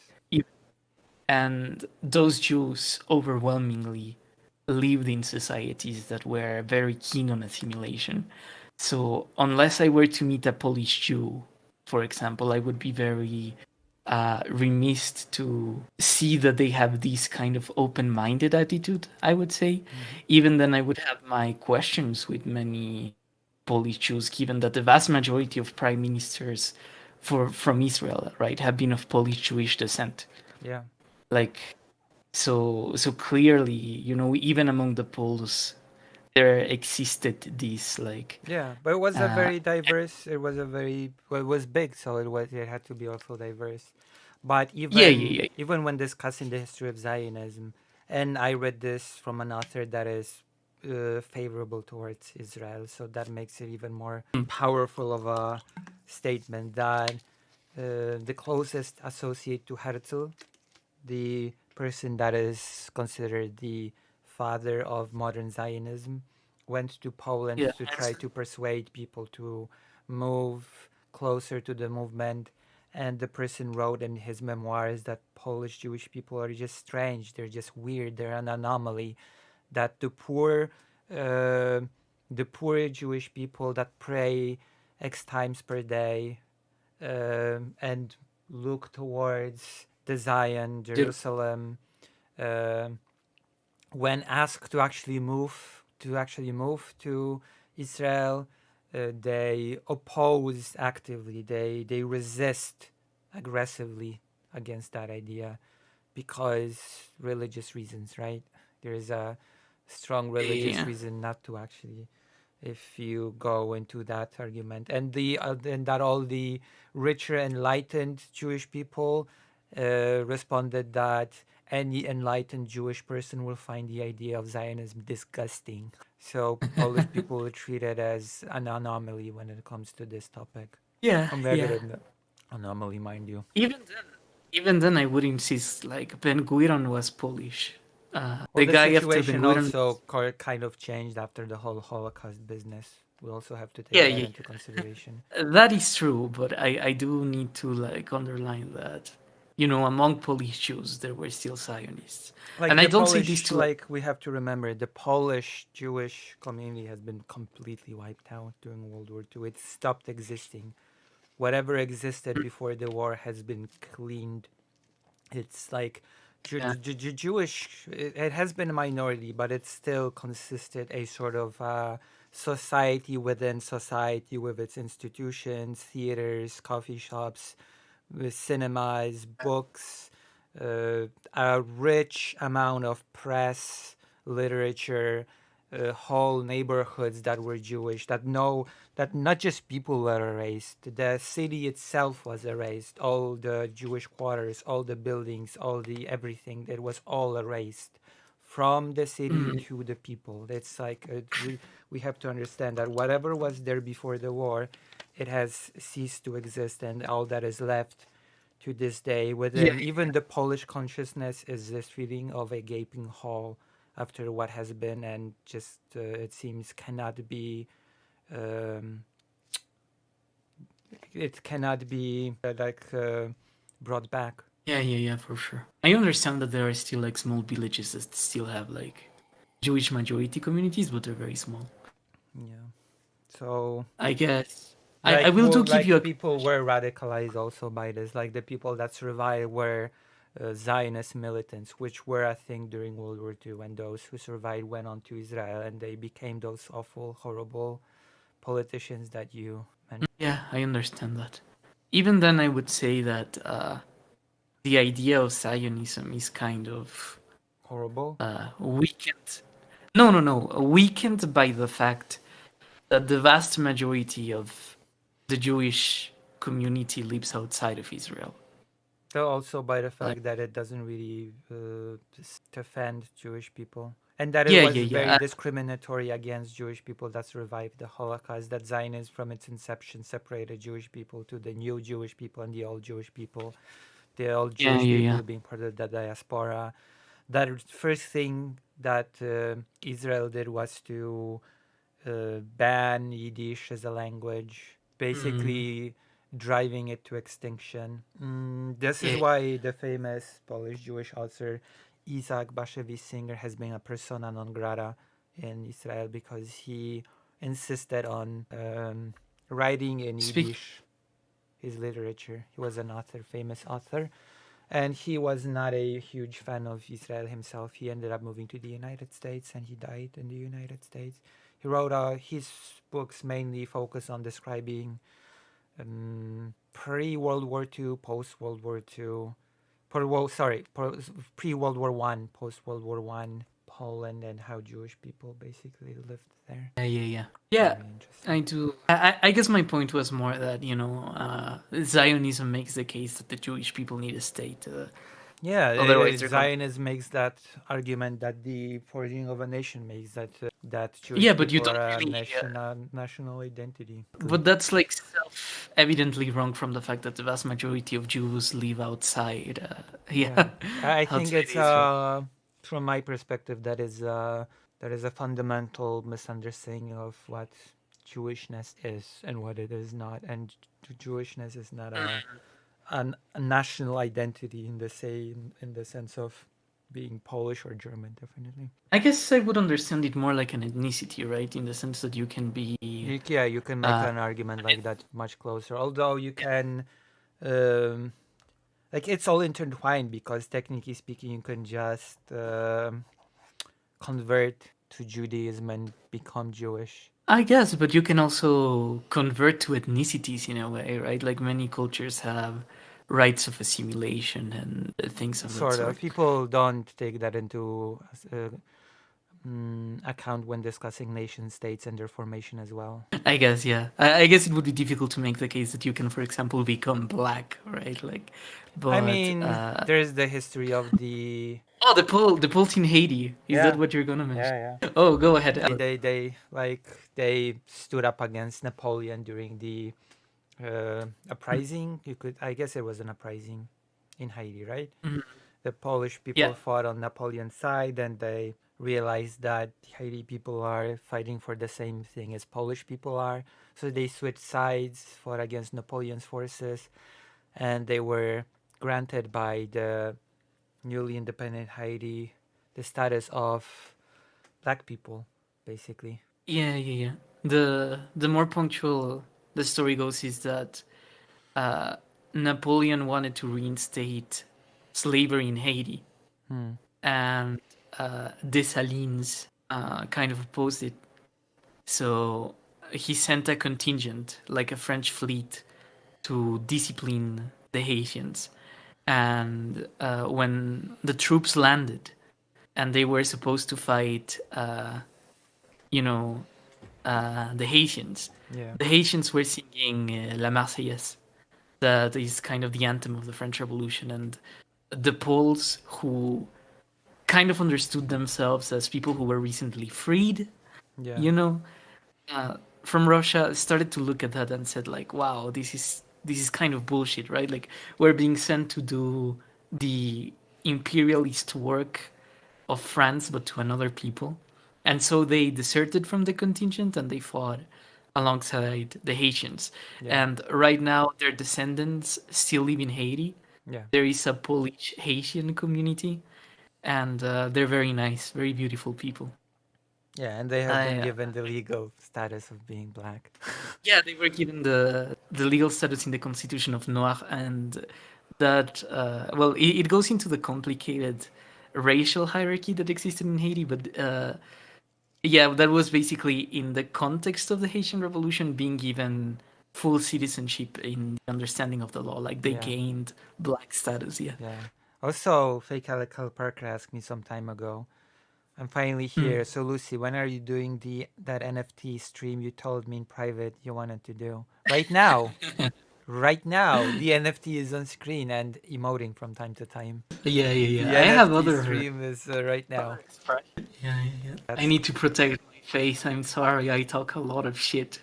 My so the I reputation. used to protect my face, but then I made this promise that if I ever have 50 consecutive viewers, I'll do a face reveal because I thought that's an impossible goal.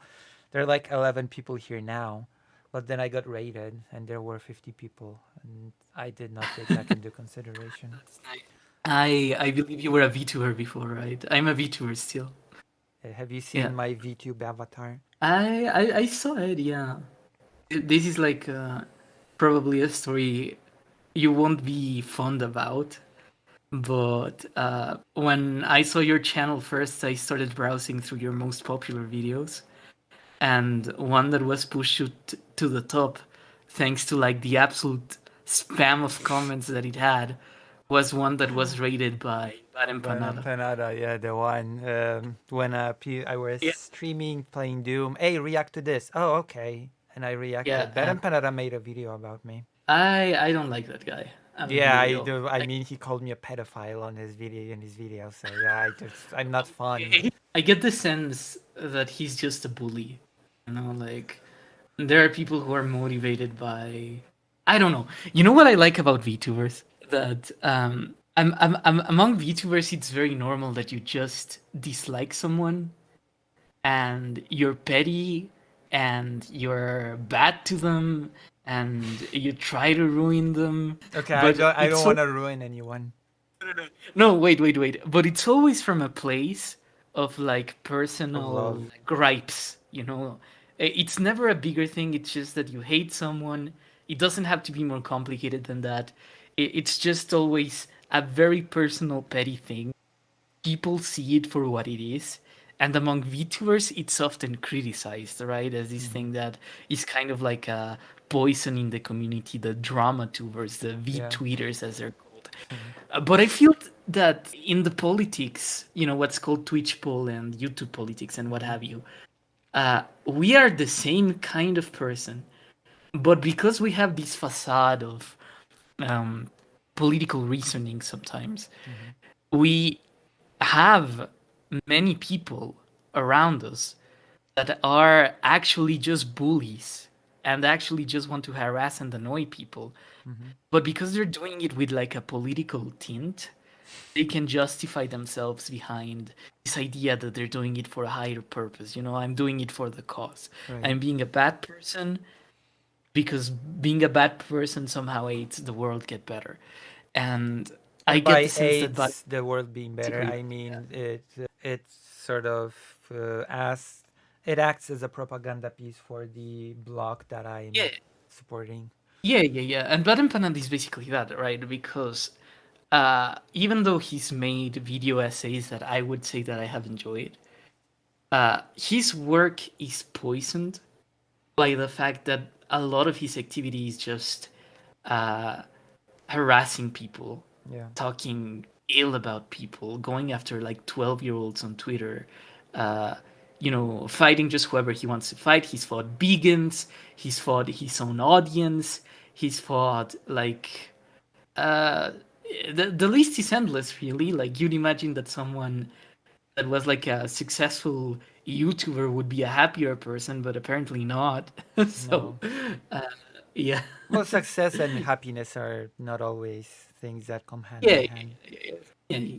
I don't know. I guess I think of it from a place of gratitude, right? Because um, if you have a group of people who have grouped around you and respect your thoughts, Hmm. I think the least you can do is respect them back. Right. I And hope I respect the yeah, people that watch me. Do you yeah, feel yeah, yeah, and respected, people that watch me? Write in the yeah, chat. Make yourselves known. and like making yourself a clown in the eyes of others, injuring your credibility by being like a jackass, right? It's like it demeans what you do. At least I would feel I like to believe that I'm not a jackass, but I'm not above I'm not above acting like a clown. yeah, no, I'm talking about Bad Empanada here because yeah, I do get the sense that he's just a jackass. Like he's just out there to make people suffer like a VTuber drama channel. Yeah. But because he has like a veneer of a political education, he can hide his very awful His following is not very that like people comment under this video of mine till now. I think people still comment under that yeah, video. uh, he has networks, let's say, where he rates people. Like it's organized. It's Yeah. known that it's organized. So don't feel bad about it. It's Uh, I mean it's the biggest engagement that I've gotten. yeah, it's pretty pathetic when someone has like, like networks, I guess, Hmm. email lists. They could be Discord pings, they could be whatever, where they essentially call on a bunch of people to say, go make negative comments on this person's content, so they get demotivated, right? I know a YouTuber with whom I disagreed lots, but we're still on like semi-regular communication, called Short Fat Otaku. Oh, And right now he's being kind of cancelled by his Taco far Taco. right community. And a lot of the things that they do, from the impression that I get, is that they send people to raid his gaming streams. So yeah, like these kind of networks where it's just people organizing to harass others, I they am exist. aware. They're normal on the internet. It's sad that this is the case, but it is. I also have my And army of 12 people right now who I can yeah, just your army of send raiders. whatever and I will Yeah, raid. yeah, yeah. Yeah, they will be my Yeah. yeah. Yeah. Yeah, but going back to Well, the Zelensky interview because this is a very diverse conversation. yeah. Anyway, fuck aristocracy and fuck bad empanada, right? Yeah. Not very Same people, as far as we know, they're probably just clones. You take the mask, it's the other person behind it. that's true. What's like okay, like give me before we return to the interview, give me your ranking of positive two rankings, positive ranking of streamers and negative ranking of streamers, political of course, because I don't, we're in political sphere here. I don't know them all that well, but you would be on my first places. Really? Uh, yeah, let me look up political Twitch. I want to know who's political Twitch. Uh, where do I see like the list? Political Twitch streamers. I don't know. I think I dislike more people than I like them among political streamers. Like I see someone called Mudri Orc, I no idea who that is. Prostopotomuchto, SPB 1703-9. I guess I'll Lazy. just name the ones that I know, okay? And you'll tell me negative or positive, okay? Sure. Destiny, Negative. Vosh, What I've seen, I'd say negative. Xanderhall. I don't know Sander. Oh no, I know Sander Hall through Cherry, who used to be her editor, and I've Right. heard very bad things. Cherry, so no, Oh, I I don't think like we've him. probably heard the same things, and I think they became public knowledge at this point. Oh, okay. Yeah, those bad things, they became public knowledge some time ago. Very, very, very strange things. Yeah, yeah, yeah. I guess I will elaborate on Vosh because I get the sense that some people would probably like not get this on their own, but I get the sense that Vosh is like a pure consequentialist, Mm-hmm. determined entirely by subjectivity. And I don't like pure consequentialism. I think if you're a pure consequentialist, you have a price for anything, right? Yeah, So if I told you, uh, if you kill this baby, you will cure hunger in a country, right? Like, would you kill the baby? right. You should be at least uncomfortable with the question, I believe. Yeah. And he's not comfortable with consequentialist questions. He's very much uh, the better, the gooder, I Mm. would say. And yeah, I am a leftist too. I would think he and I would agree on most policy positions, but I don't like that he's motivated by pure consequences. I think that can make a person very, very difficult and cruel. You know, Mm. like I would say someone like Stalin, for example, was more or less motivated by pure consequences. You know, like I'm doing bad things, but for the greater good of a future I'm not going to see. But the people in the present are not important. You know, what's important is the future. Well, I think it was I more. don't like. I I don't think like it that. was more vicious with him, but No, sure. I'm giving like a communist interpretation of his actions, but yeah. sure, you can continue naming people, getting me in trouble. President Sunday, I don't know him actually. I know he does like reply stuff, but I've never seen one. loner box. Don't know him either. Oh no, we were on a stream together once, but he was super quiet, and I felt very awkward because I was speaking a lot. So I don't know. I just get the sense he's kind of quiet. He's Uh, not. um, What else do we have here? he was in complete silence. I was That's with Stardust. Yeah, Stardust. Stardust. Oh yeah. I I think she has very normal politics. I think.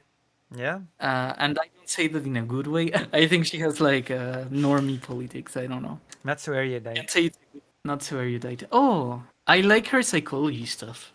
I Mm. haven't seen like her political stuff. I know she's connected to Destiny, Yeah. so I don't think we would mention things. So Dylan Burns. I like Dylan.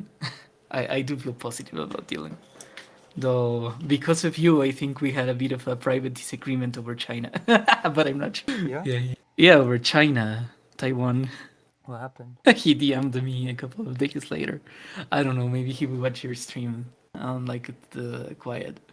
But we did have a conversation about like uh, how we see the conflict differently. Are we able to come to a conclusion? We very much agree that Taiwan has like a right to self-determination, but I think he's very much a like America good guy, and I'm a very America bad girl. So yeah, we did come to friction over the reasons why we believed. Yeah, we how the self determination should be exercised. Right. Kid, Yeah, not because kin. he. Yeah, because he. I don't know Kid Not Kin. Okay, because he. Because he. Yeah, you were saying I interrupted your thought about your conversation. Oh, I guess or the core of our disagreement is that Dylan believes that if there was a new invasion of Taiwan, you know, if there was like a new war, Yeah. it would be a new war. And I see it as like a continuation of the Chinese Civil War, which is a frozen conflict. And that might seem like a very stupid, like I think. terminological difference, like a language I difference. guess I'll chime in a moment. Yeah. It might seem like a stupid language difference, but the nuance of the matter is that if I'm right, then the Chinese Civil War is like an internal conflict, and whatever happens with Taiwan is like an internal issue. But if Dylan is right, then it would be very much a Ukraine situation where a country invades another independent country. And I think we didn't see eye to eye in the end about that. And that's the core of our disagreement, but we do both believe that the Taiwanese have a right to self-determination and that whatever happens, the right has to be respected. I think, and unfortunately, I think unfortunately that I agree with Dylan Burns there. That it would be a new war. that it's not an internal conflict of China. It's similarly, I think that as much as we can say that technically speaking, North Korea and South Korea have a frozen conflict that has never ended from the Korean War, I feel like if North Korea, for whatever reason, invaded, gathered up an army, etc., and invaded, I would say that we would also have to treat it like a new conflict between North and South, not just. I've I've heard people make that argument, but I know it's not universally believed. Well, I see, for such is example, the that case with even among many arguments. no, make me let me elaborate my case. I'm not just relativizing your position. Uh, my case would be that if you look at Ukraine, for example, right, Mm-hmm. there are many people who insist that we understand this war from the perspective that this really started in 2014, right? Like this has been going for a long time. It's Yeah, not just that it has. Russia Yeah, woke I understand it one. like that. Yeah. Yeah. Yeah, it's not like Russia woke up one morning in like anger and decided to like punch the Ukrainians in 2022. Yeah. It's actually something that's been going back to a long time because of a conflict that had like a quiet phase and then a louder phase.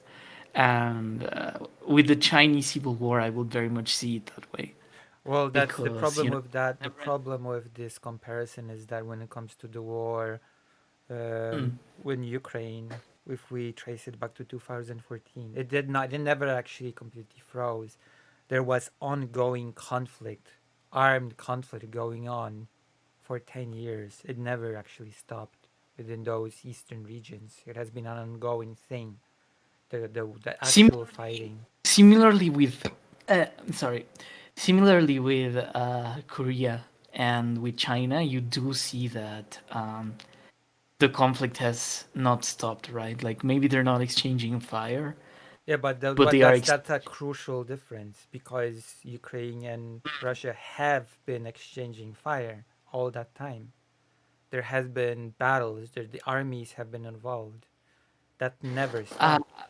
we There are will. veterans of the war right now that say that they've been still alive. Of course, they're not like not that many of them are alive, but there are people that say I've been fighting actively since then, and now I'm continuing actively fighting. You know? Yeah, to that end, I would say that, taking of flags out of islands and just like violating claimed borders such as maritime territory. Yeah, I mean, true, but Uh, like that's not the same as an active conflict because then we would have to yeah, we sure. would have to say that China is basically in an active conflict with Japan and Vietnam as well. I would differentiate between a border dispute and a border dispute with an entity that you don't recognize as like a legitimate territory, right? Because the United States has like four active border disputes with Canada, right? That's something that's not very widely known. But even then, they're two countries that have like relations Yeah, but they're and not at war. And keep in yeah, mind they're not at war. these And border that's like, disputes between uh, Japan and Vietnam are like there have been that, real tensions there, like ramming of boats, military being put on alert, etc. and what do you call that? It's not just purely oh we dispute this territory. Oh no, my good old chap, Yeah, that's not the yeah. case. It's not your territory. Oh well, we'll have to discuss it. It's a bit more. There's a lot more actual military tension there between these Asian Yeah, countries. I understand that, and I would say that precisely for that reason, the Taiwanese dispute is hotter than Like than if it was especially Vietnam is very afraid of China at all times China. Yeah. because Vietnam has been occupied by, and that's again, China could wake up Yeah, one day and decide, you know what? Actually, Vietnam is not its own thing. It has been a part of China for 1,000 years, which is a long time to be part of a country. yeah. You know? I guess my point is more that in regards to Taiwan specifically, uh, what makes it a frozen conflict is precisely the fact that nobody has really come to end it, and they're still exchanging hostilities, right? There's no firepower. In that sense, I would say that there is like a qualitative difference between the conflict in Donbass when it was like a smaller scale conflict. But I will say that from the perspective of the contenders, it's still like a conflict in the full spirit of a conflict, you know? I think that if one of the Mhm. sides basically says it takes two to tango, right? I think if one of the sides says basically we've broken out of, like we've broken away from you, we're our own thing right now. You can still say that it's just a frozen civil war. We don't see it that way. We are our own country right now. We're just a hostile outside force right now. Then I don't think we can just turn I around would and say no, you're wrong. You're actually part of this, and it's as you're part of a frozen civil war, and whatever you say is just incorrect. You know. I would completely agree with you if that was what Taiwan was doing, because they still claim to be the Republic of China, you know, for all intents and purposes. Well, there's also the matter of what Taiwan can and can do openly, right? Yeah, but for practical purposes, we do have like a Taiwan. Yeah, but even the U.S., that is basically, for all intents and purposes, an ally of Taiwan, is pretty careful on how openly it supports it, right? There's a whole game that has to be played because the cold Yeah, yeah, reality is that China is just pretty strong and also has nukes. yeah. I guess that's what kind of bothers me about this all is it's a very cynical setup. Everyone's kind of dancing around China, and I wish we could just resolve it. I believe in some ways that is naive, but the ideal solution for me would Taiwan eventually negotiating with China and out. I think increasingly there's will in Taiwan for that. I think we are at a point where So yeah, uh, I would, in that dispute of yours that you had in hmm, private, I would actually side with that it would be, in my opinion, not an internal conflict, but a fight that's between fine. two. I know I have a minority opinion on this matter. It's fine. Yeah, But yes, to the point. but returning to the point of what? No. That's the extent of what I was going to say. Okay, so now we can I sort would of rile it back to the, bring it back to the the interview. interview. Yeah, I think I said what I wanted to say about the interview. Like really, yeah, uh, I'm I'm very happy that Zelensky is not a campist. He's very realistic about what he wants Ukraine to yeah. do. He has to So be. He, like, at the end of the day, he has to be. The survival of his country and people depend yeah, on it. He cannot afford he's to do it any other way. yeah, he's very sober. He's very clear about the fact that Russia is fighting a war with lies. You know, they're fighting a war with false motives. Yeah, They directly lie to people and to information centers yeah. about what they actually want, and And I really don't appreciate questions at this stage of, oh, can you just forgive Russia? yeah, it's like cynical. You know, talking to my girlfriend, I also got the sense that Russia is just kind of not a normal country, right? At least right now. Well, it has a very And specific set of political circumstances for sure. and we can't really negotiate with Russia as we would negotiate with a country that was As we would call it, a good faith actor, yeah. yeah, exactly. And in that sense, you know, kind of like with a relative that you can't leave but you also don't like, Yeah. it's important to be able to set boundaries that are Yeah. enforceable. And unfortunately, Donald Trump has a pretty bad track record when it comes to Yeah. negotiating with these sort of countries. We've all seen what happened when he went to North Korea, declared himself an amazing victory in Uh, negotiation and a great deal that he got.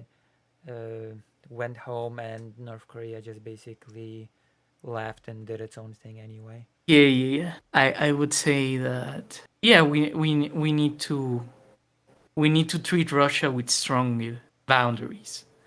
And sadly, the United States, as Zelensky sees it, because Europe is not in a position to like do that right now. Uh, it's like the only actor that can do something about it. Yeah, this is And why I'm yeah, listening. this is why I'm frustrated with the whole gas thing. This is why I'm frustrated with the whole business as usual strategy that That Europe has taken, yeah. yeah, that a lot of Europe has taken. Some countries a lot more than the others. Let me see. Would you like to look over the few topics that I've got prepared because they're tied into it? Sure thing. All right, let me see. Let me check the browser. Opera. I should have it somewhere. Polish defense. Why don't I? Yeah, I will underline that. That's something that we need to do online in general, right? Fight against the impulse to be a campist. Yeah. Because I think the better of a thinker you are, the less you seek inconvenient allies. The less you seek to put yourself in a position where you have, uh, yeah, just like friendships of convenience, you know? Yeah. And I believe that even among streamers, to the extent that I've seen it, that tends to be a problem. What tends to be a When problem? sometimes people approach others Mm-hmm. just because it might be useful for their streaming and not because they care about them necessarily. Right. Yeah. And I think I've gotten the sense that a few friendships have fallen apart among some people that I know do political streaming precisely because of this sort of thing, where they were like half compromised. Oh, look, there I am presenting the news. Yes. And I'm gonna share the page with you so that we can be on the same page. Hold on. Hold Thing. one moment. Polish defense minister wants to unleash the EU military industry in 2025. Well, we're doing a different one now. See, there's a delay. We're doing the gas one. Okay. There you go. Russia accuses Ukraine of attempted drone attack on Turk Stream gas pipeline. You're familiar with the whole gas situation, how Ukraine has ended the Yeah, they waited until January to cut the flow of Russian gas to Europe. yes, they ended the transit deal. It expired. They did not prolong it, and thank you, Greater Right? And a lot of consequences have come through this through Slovakia, that has most infamously, Slovakia has said that it will lose a lot of money because of the alternatives that it will have to pursue, which, among others, this thing that we're talking about right now, this thing from the article, is one of those alternatives. Slovakia says we're losing 500 million euro because of what you did.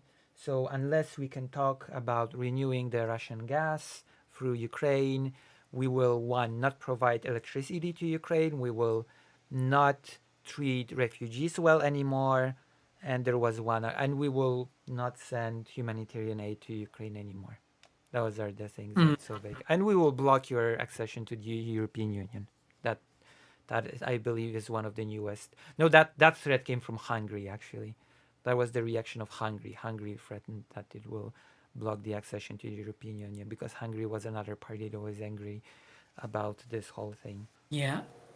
So now we are here. Russia accuses Ukraine of attempted drone attack on Turk Stream gas pipeline, one of the two last bastions of Russian gas entry into Europe. The Turk Stream and the Blue Stream, which both go under the Black Sea into Turkey and from there go into other Europe, into Europe. Okay, we're gonna read a bit and then we're gonna comment on what we will have read. All right. Sure. Russia said on Monday it had downed 9 Ukrainian drones that tried to attack part of the infrastructure of the Turk Stream gas pipeline, through which Russian gas flows to Turkey and Europe.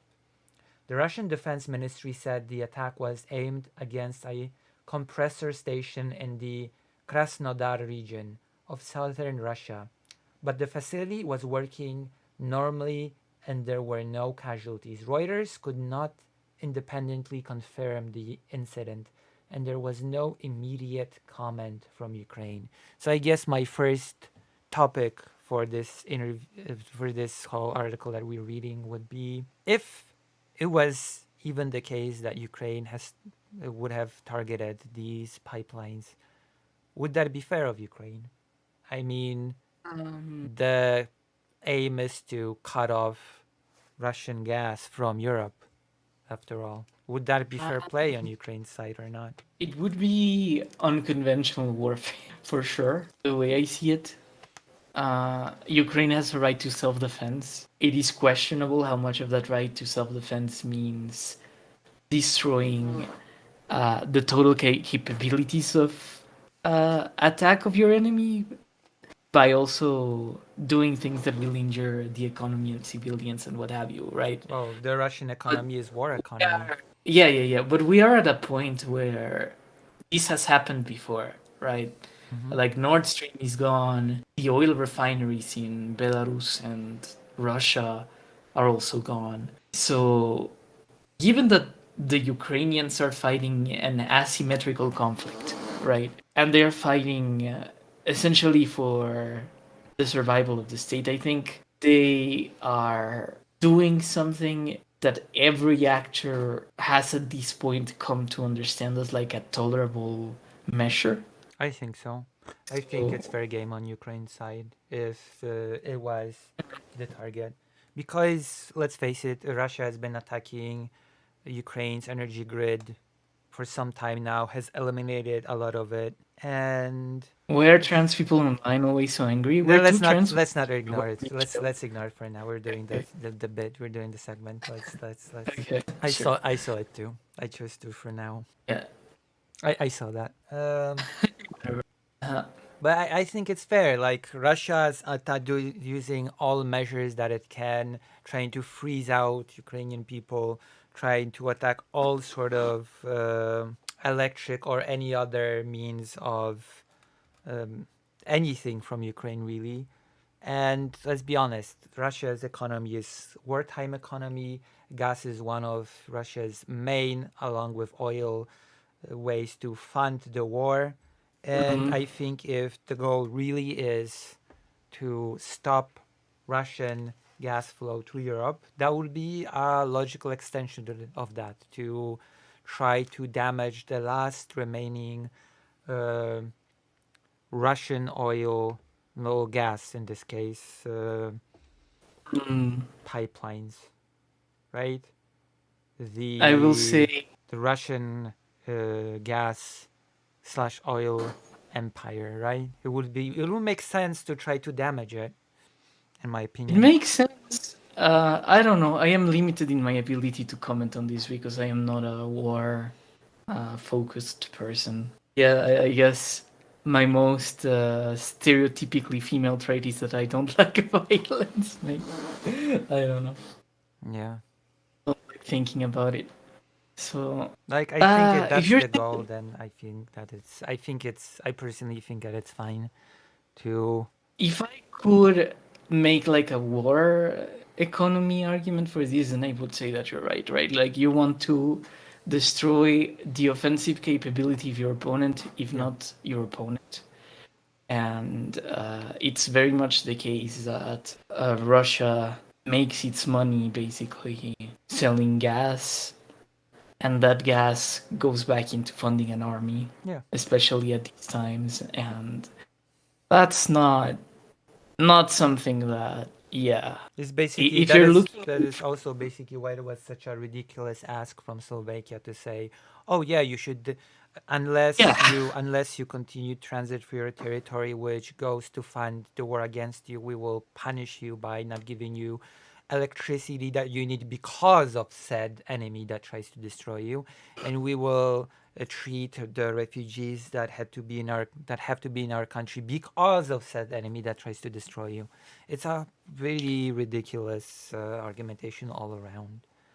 yeah. I think an argument I often see made as a point of sympathy for Hamas is that Hamas is fighting like a very asymmetrical war with Israel, right?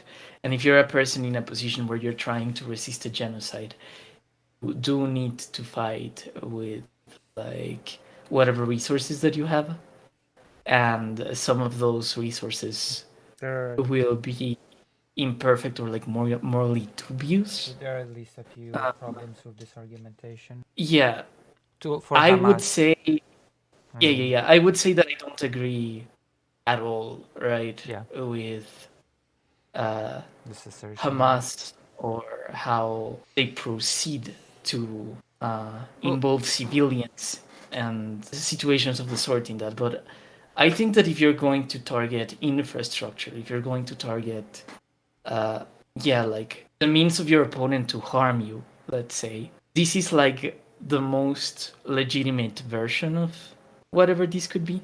yeah, because Because let's also fighting, let's like with Hamas, we would have to get into the whole conversation that, at least in my opinion, Hamas is not really a pro-Palestinian force to begin with. Hamas is a yeah, pro-Hamas force, if anything. I would I would make the case that if there is a situation where there's like asymmetrical warfare and you're the smaller person defending yourself, then you do have to get creative sometimes with how you fight. And this like attacking the Turk stream seems like one of those things, right? Like getting creative with how you fight. And from the point of view of the Ukrainians, I think they're tired, you know? They're tired of like the chain of broken promises that the West Yeah, has made, and yeah, I understand wanting to take your own initiative in this situation. yeah. Let's see. Turk Stream and Blue Stream, which run under the Black Sea to Turkey, are Russia's last routes for supplying pipeline gas to Europe. And again, which makes it perfectly sensible, in my opinion, to target those. After Ukraine, at the start of the year, refused to renew a 5-year transit deal that had allowed Russia to keep pumping gas across its territory despite the war between the two neighbors. The Russian statement said falling fragments from one drone had caused minor damage to the building and equipment of gas metering station at the compressor, but emergency teams had quickly repaired it. The gas pipeline begins at Rutskaya Russian compressor station outside the city of Anapa and runs to Kiykoy in Turkey and then onto Europe. Compressor stations are used to stabilize the pressure and flow rate of gas, which I guess these pipelines are the means of through which Slovakia supposedly continues to receive gas, and that is the means through which Transnistria hopes to get gas back. Because I assume you're familiar with what's happening in Transnistria right now. Transnistria, if I understand it right, it's like a Russian attempt to colonize Bessarabia. Moldova. It's a Well, it was breakaway. like It's a it's a no, breakaway the region of region Moldova. the region of Bessarabia. There's Yeah, like a passage there that was like strategically important, and yeah, during the Soviet Union, yeah, the Russians settled a bunch of people there, and they're like a generally pro-Russian population. well, they might not be for long if this keeps up, because like this Yeah. region, this breakaway region of Moldova has also been deprived from gas after Mm-hmm. this cut off at the start of the year. And Moldova, of course, has been cut from Russian gas. And Transnistrian industry has completely collapsed. Apart from food production, no industry is currently operational in Transnistria. People don't Uh-huh. have heating, people don't have hot water, and are faced with daily blackouts of at least 8 hours. So, and Yeah, that doesn't sound. Transnistria has also refused Moldova's proposal to get gas from Europe because they said, no, we will wait for Russia to resume. But Russia, for now, as far as we know, has, for all intents and purposes, completely abandoned Transnistria to its own fate. So this is where we are. Yeah, I guess it's the problem of being allied with Russia, right? It's like the Assad problem. If Yeah, Russia gets PC, like you won't get the help you want. yeah. That is basically the Assad. That is well put. Well, it seems like a logical strategy. I would declare myself like really not aware enough of how wars are fought to comment. No, I think it's fair game to damage Russia's gas because let's also be honest, Russia Yeah. doesn't just use gas as a means to supply its war. Russia has for the longest time used its um, gas as a form of enacting soft power on other states. It has done it even with Ukraine in the past when when Ukraine would fall out of line, Russia would cut off gas to Ukraine and sort of force it to fall back in line. And that is something that this Yeah, economic yeah. pressure of gas has been very much a weapon in Russia's hands. And I think that depriving Russia of that weapon is very much a legitimate strategy overall and good for the region long term.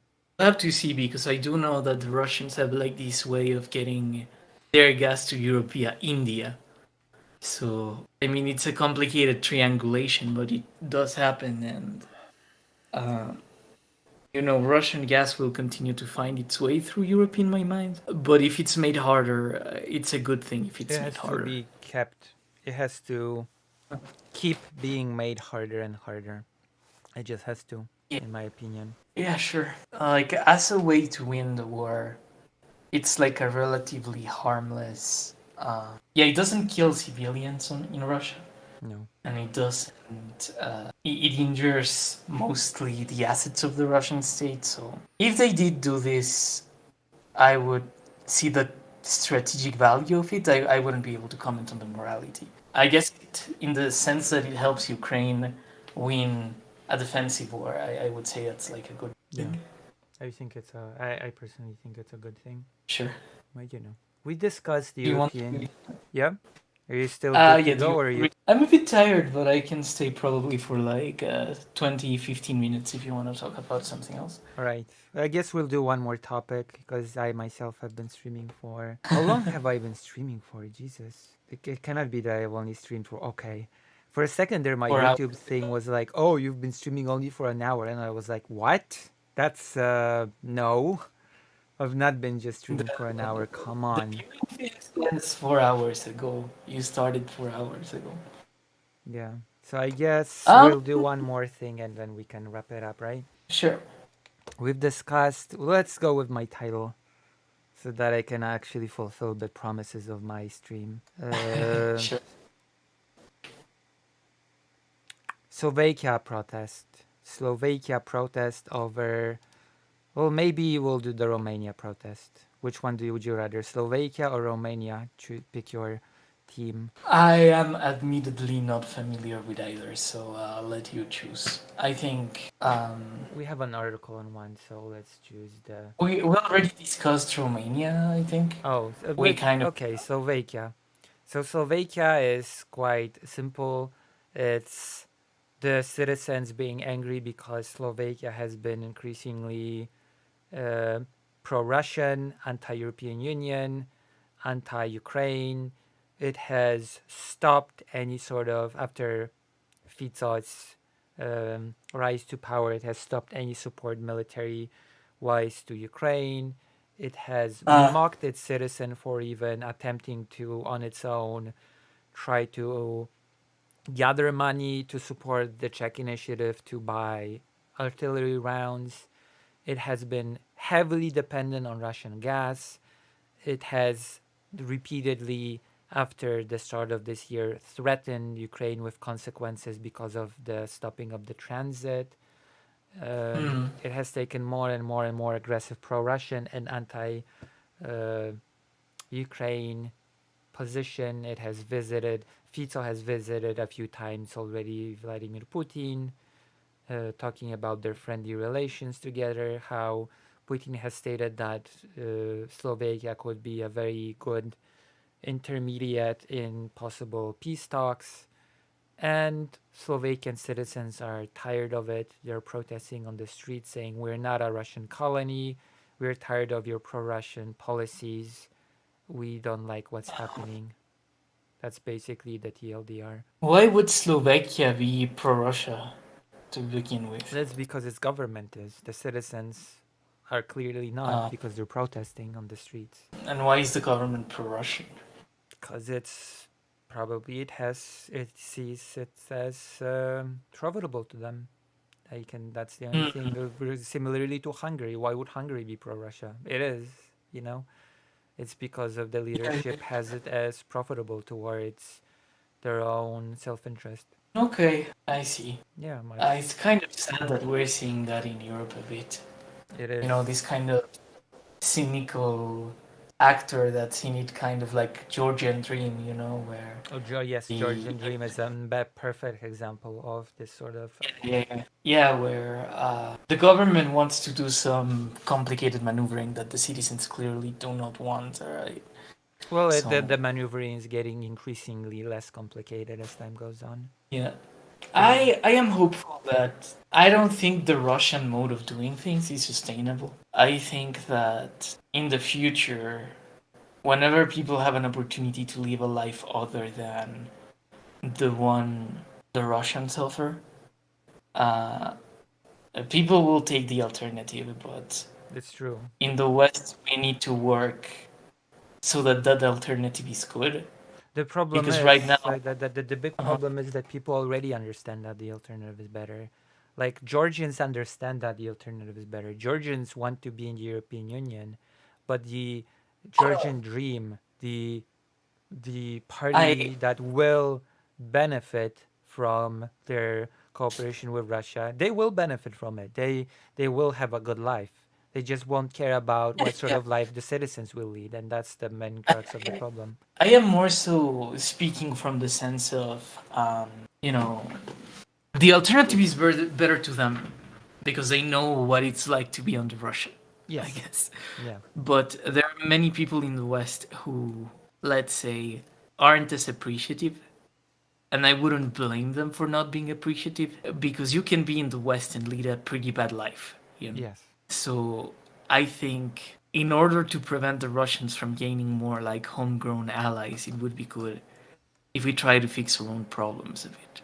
Yeah. I mean, I it's like I said to people that in the US that say no funding for Ukraine until we fix this or these or those problems. But come on, the United States is strong enough to be able to conduct domestic as well as foreign policy. Okay, it's Yeah, I would even countries can tackle domestic as well as international politics at the same time. yeah There are multiple different issues. branches of the government to deal with these things, and Yeah, different. and I would even say that with the case of like warfare, uh, there the United States already has like a bunch of old weapons. They're Yep, decommissioning, they're well, destroying. that is the main. That is the basically And you the biggest. That's the aid. That is the biggest amount of the aid is those decommissioned weapons that are sent to Ukraine, only to be replaced in the U.S. domestically with newer types of equipment. Yeah. yeah, and that does not represent a big sacrifice, you know, if you're going to decommission something. Not by a long shot. The U.S. has spent, I believe, to date, the least amount of money than on any other past conflict. Still. Yeah, I guess sometimes people will say, oh, the US is given $300 million to Ukraine in military aid, and they think that means like cash, you know, Yeah. like money on a blank check, but it's really not. It's like a valuation of assets. So Yeah. if I give you 300 cars and each one is worth like $1,000, like yeah, you have $300,000 technically in value, but you don't have like yeah, you don't have Also, I'm uh pretty sure there are cash. also the evaluation of the equipment itself is tricky because I'm not sure how the equipment given is evaluated. Is it evaluated by how it was worth, how much it was worth when it was brand new equipment, or is the aid to Ukraine evaluated on the current actual value of the equipment that is being decommissioned? I think it's cost of investment. So what they say is how much did it cost us to make it, and now we're losing it. So how much are we Yeah, but losing from? so yeah, so it's not at the actual real value, current value. Yeah, no, it's not like they're selling you a new car. Yeah, They're giving you because it doesn't a matter how used. much it cost them to make it. They were going to decommission it. So that's not Yeah, really a proper way to evaluate it, in my opinion. It should be yeah. just It's what kind of it's like worth right now, not what it was worth when it was being made. yeah, it's kind of like if I made a car, I never used it. I want to get rid of it in order to like get a new one, and then I just give someone the new one and said, "I'm gonna give you like whatever the investment money was to put the first car together." Right? Like Yeah, 10 years later, it's probably not gonna have the same you value. know Yeah. the yeah yeah yeah. So that's another aspect of the whole aid that is people just don't take into consideration. Yeah, but all things considered, I don't think. This election has convinced me that people like us, people who are watching this stream as well, are kind of a minority within a minority, right? There are people who Mm-hmm. are interested in politics and who at the same time are high information voters. So we can't really count on people like us making the decisions because we are not the majority of people in a democracy. Most people are like living their lives and not really reading too much about politics. Someone like us matters in a position of decision making, but not in a position where we're doing, I guess, fighting the battle of hearts and minds, Right. because it's still a very small quantity of people that is capable to listen to these arguments Yeah. and consume them at face value, right? And think about them and digest them. So that will always be sort of a weakness of the political video format. Yeah. In this sense, we need to reach out to people closer to where they are. Yeah. And that's Although what I'm I sort of excited. treat this as a conduit, like what I do, I treat this as a conduit to do things in real life. I earn money by That's good. streaming and then I take it and go to, for example, to Ukraine and conduct my interviews. Yeah, yeah, that's good. That's like Well, alrighty. I think we've covered the Slovakia that's protesting. that's a good note to end on. I Yeah. think So I'm how do gonna you go. feel about our conversation overall? I feel good. I think you might have put me in a position where I will have to answer DMs about not liking certain people, but other than that, I think I'm good. I I seem will be to very be frank. putting you in positions when you have to get into DM Yeah, conversations. yeah. I've I already done will. it I will. once. Yeah, I will say that I have. I like the political stream debate. I guess that's kind of like newscast for Zoomers, and that's like a good thing to have. But we do need to be more like Dylan. I guess we do need to live our truth and try to make us living our truth, living our values, right, a more central aspect of what we do, because I don't really think that the debates change too many people's minds. We tried very hard over the course of the past year uh, to get people to vote against Trump, Yeah. streaming, through mobilizing the media, right? And Yeah.